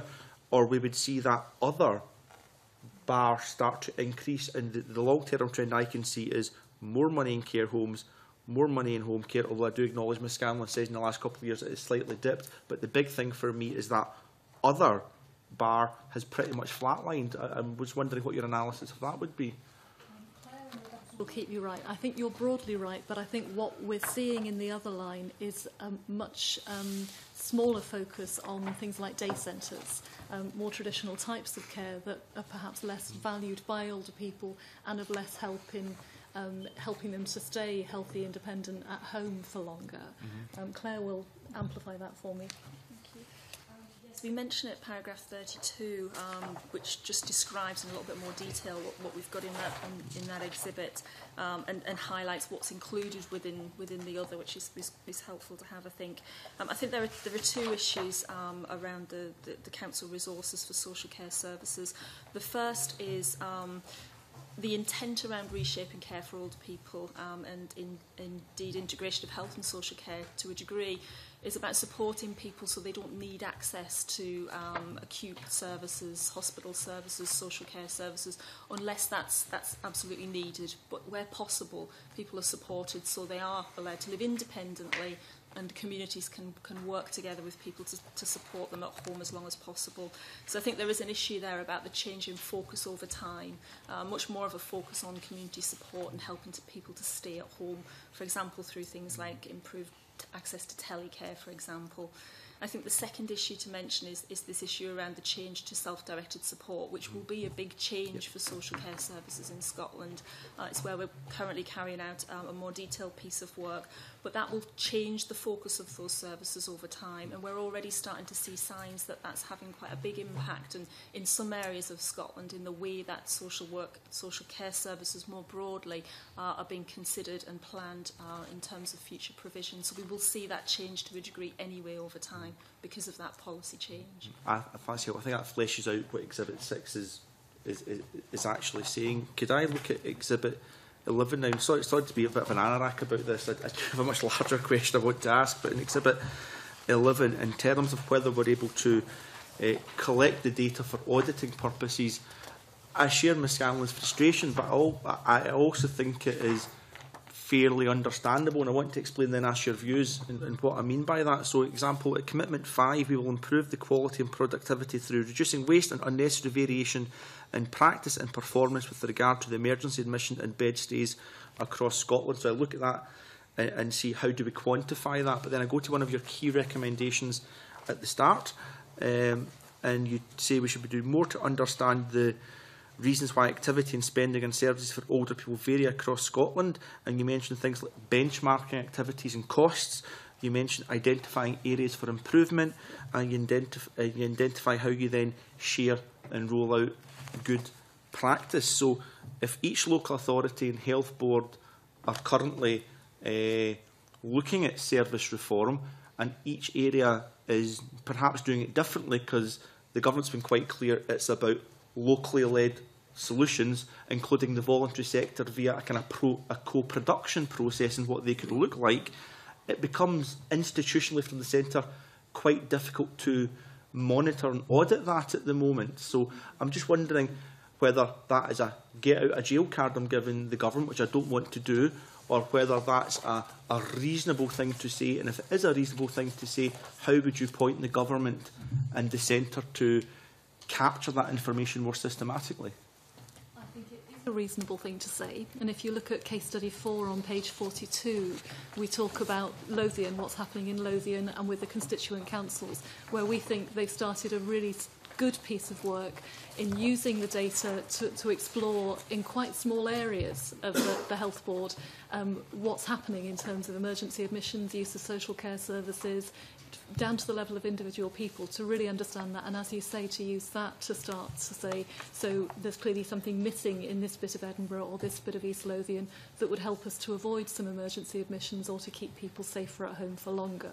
That's happening, and we identified 2 places in Scotland where we saw it happening very well, Lothian and Perth and Kinross in Tayside. We didn't find evidence that it's happening as well as that consistently across Scotland, and we think it needs to happen on that basis.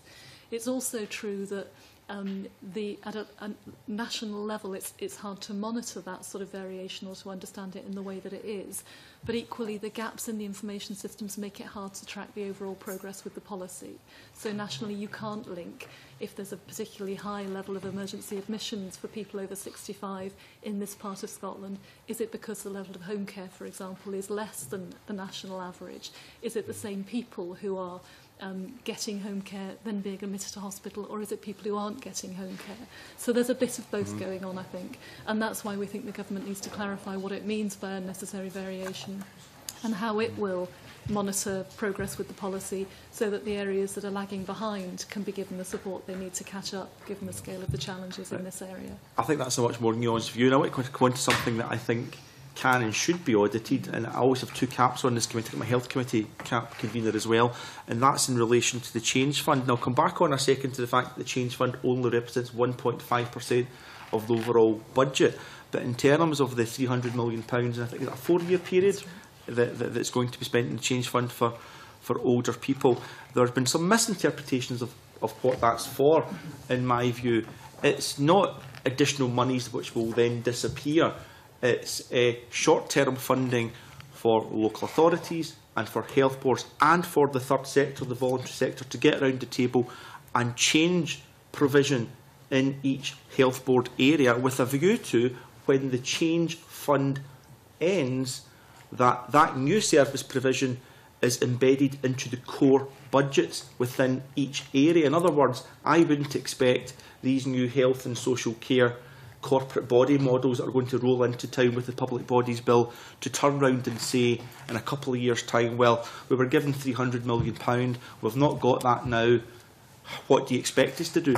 That's not what the change fund monies are for. The change fund monies are for local authorities, health boards and the third sector to get round the table, use this money in the short term to embed that into core funding. So how do we audit that? When would you expect to audit that? So a successor committee to this, I guess it would be in 2 years' time before we'd really know that, by the time the change fund takes its course. Is there any interim monitoring of that? How can you guide this committee and the health committee, indeed, how we would follow that process through? I think you're exactly right. The purpose of the Change Fund isn't short-term funding. It's to leverage the £4.5 billion that's spent on these services across Scotland. I'll ask Fraser to pick up the questions that you asked. No, very similar point. The clue is in the title, I think. It's a fund that's designed to change how services are delivered. And inevitably you want to start small and you want to test things out and you want to pilot things. I suppose, given, as you say, that we are 2 years through a 4-year programme, our concern would be the extent to which they are able to use your words, Mr. Doris, embed those changes and make them core, make them how business is done, just make them how the service is run in the next couple of years. There is definitely an issue where, as we say in the report, and I'll maybe ask Claire to say a little bit about what the Joint Improvement Team and others are doing in terms of the monitoring end of it. But we do see some good examples of local work, but the real challenge now is about scale and pace. It's about doing it quicker, it's about doing it everywhere. It's about, as you say, if we were back in 2 years' time trying to assess the impact of the Change Fund, will we be able to see a fundamental shift in how services are delivered, or are we going to be looking at a series of relatively small-scale projects that have delivered good things for a relatively small number of people? That's the big test, I think, over the next couple of years. That's helpful. Some of the things we were looking for directly relate to that when we were looking at what the Change Fund money was actually used for. So rather than just small scale trying out new things, we were trying to see a connection to, well, actually for this service, this is how much it will cost, this is the impact on people, and this is the impact on the rest of the system. So I think what we saw in the first 2 years of the Change Fund was perhaps a greater focus on the testing outside of that. Certainly some of the work that the Joint Improvement Team have been trying to focus on more recently has been trying to be a bit more focused around what is the evidence base for this, how spreadable are these initiatives, and they've asked for all areas to give details to what extent they have spread projects that they've tried. So there's a little bit more information there now about to what extent some of these initiatives will stick and aren't just expensive initiatives that then won't really be able to be replicated in other ways. The impact on people who need access to those services is being a little bit more clearly tracked now than it was at the start of the Change Fund process. Okay. I don't mean to cut across Bob Doris, but a number of members have pointed out to me that Parliament is convening at 1:30 today, and I have at least 4 members that want to come in. So very short contribution and then I'm moving on. It may just have to be a comment to put something on the record, convener, rather than the exchange then. But the final thing I was going to ask about was in relation to how this fits in with the Public Bodies Bill, and I did have the Stage 1 report in front of me that went to Parliament in relation to that.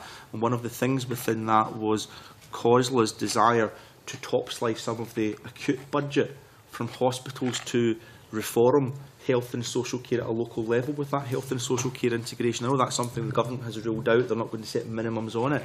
But there was a silence from local authority partners in just how much of their budgets they were willing to put into the pot. So a great demand for the NHS to put money into the pot, but nothing really coming from local authority partners to see what they would bring to the table. And just as importantly, how the voluntary sector would fit into that and be part of that co-production process. So maybe just an acknowledgement, is this something that you think that yourself and your team would wish to follow through in the years ahead, because that £4.5 billion does go onto the table now for radically reforming health and social care for older people?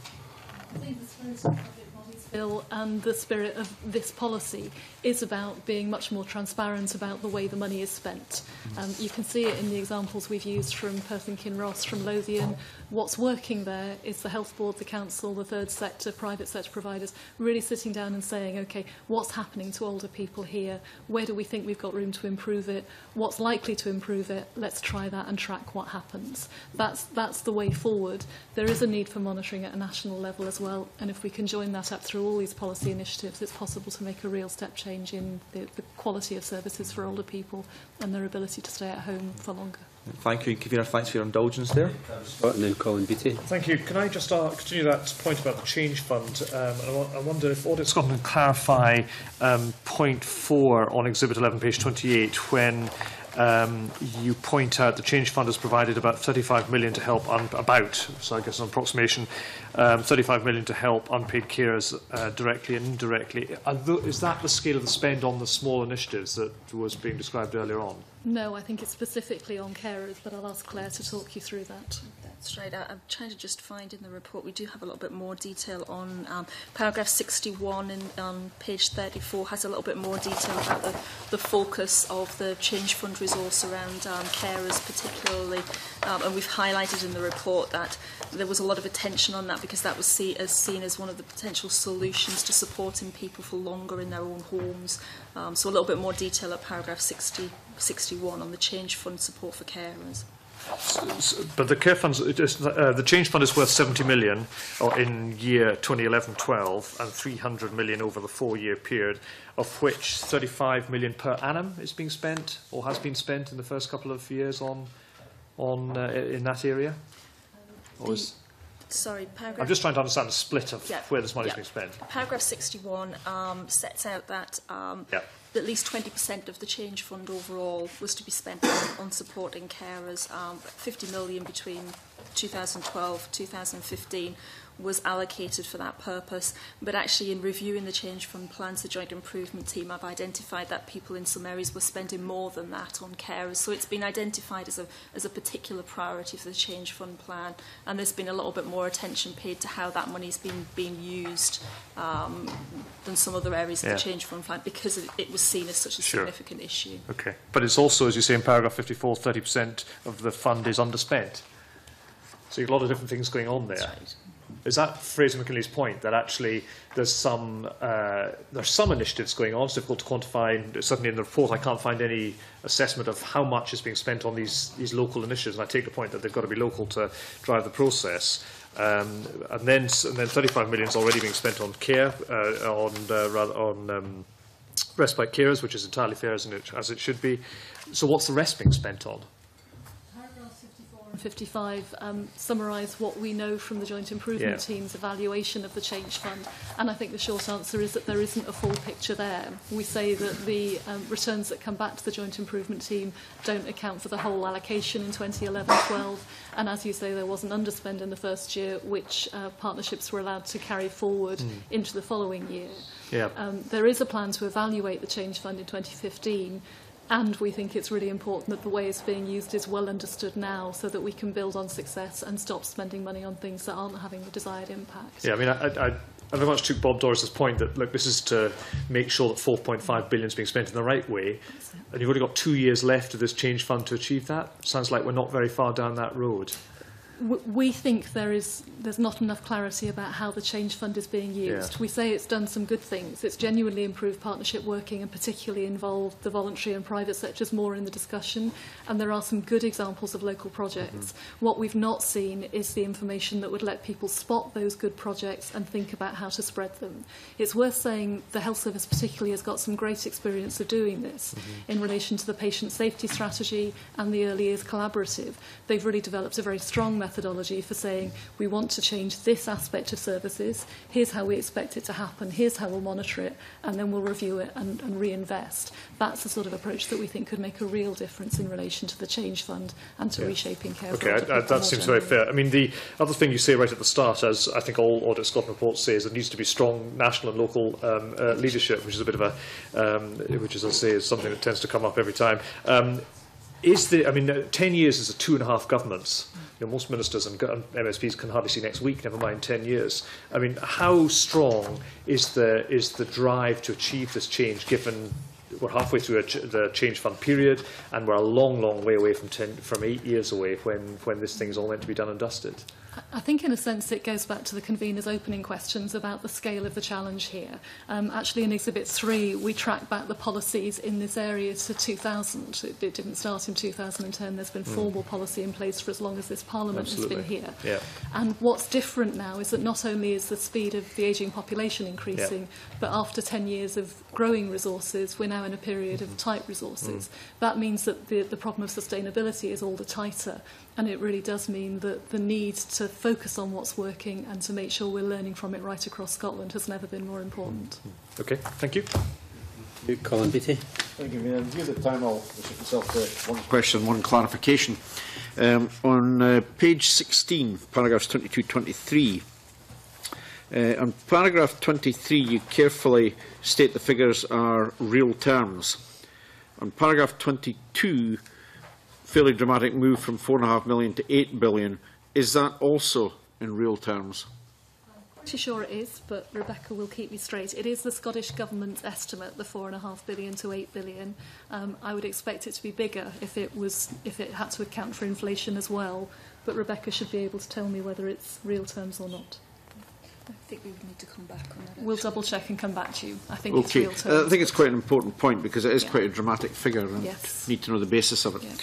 Yeah. The question I was going to ask was on paragraph 38 on page 23 and about data, and of course we're all back to the same thing, you know, the data doesn't quite give us what we want.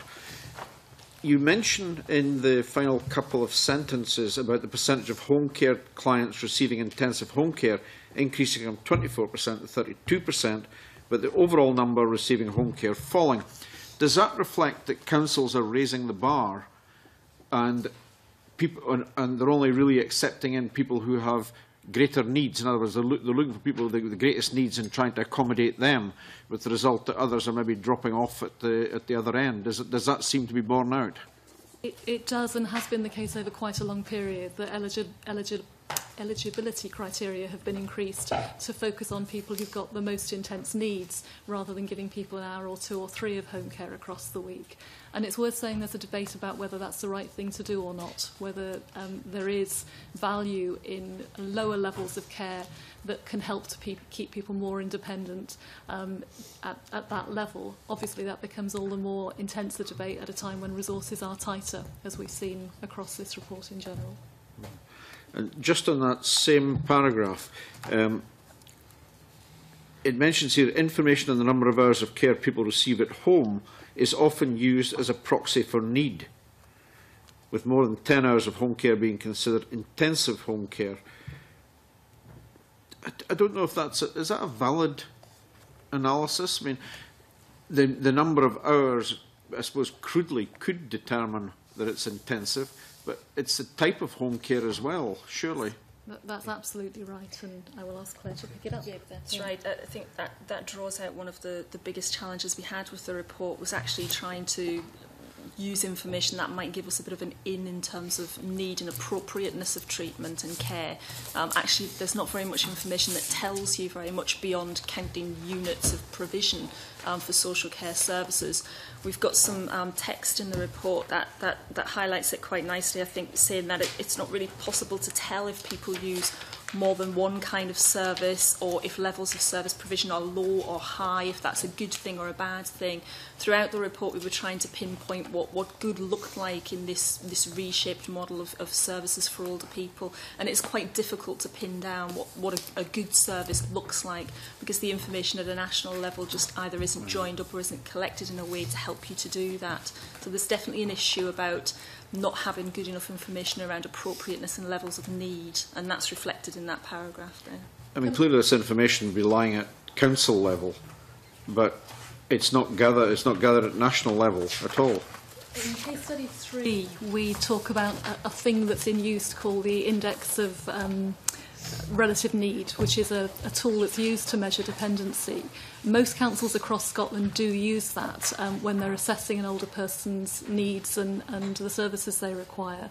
But in 2012, only 8% of the records that came back from councils into the Scottish Government included that information. That's one example of the sort of data that we think could be very useful, both in helping to plan the way services are developed in future, but also thinking about this question of sustainability of the model of care that we've got now and how to make best use of the money that is being spent. Can we review the time? I'll cut short there. Thank you. Ken McIntosh and then Willie Coffey. Thanks, Convener. Just want to return to the subject I think everyone's pursued, and this is, you make a comment that there's little evidence of progress in moving money from community-based, from health to community-based services. Do you have any evidence or any good examples where this has been successful? In overall terms, it's clear that money isn't transferring. We've got the figures in the report which demonstrate they're pretty steady, and actually the percentage of, the overall level of local authority spend fell between 2011-12 and 2012-13.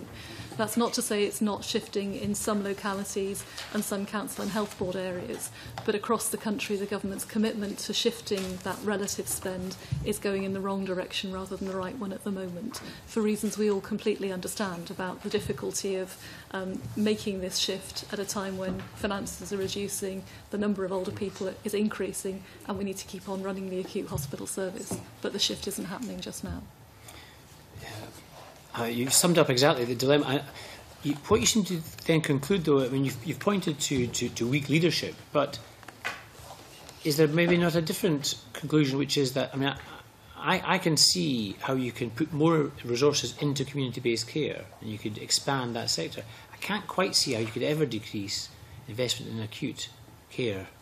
I mean, that's a different conclusion altogether, isn't it? Do you tend to that view that, no matter how hard we try, trying to shift resources away from acute care is not going to happen. All we can ever do is maintain level there while we increase preventative care. It's certainly very challenging to do. I'm not sure anybody has got the evidence to say it's impossible. There are different drivers happening.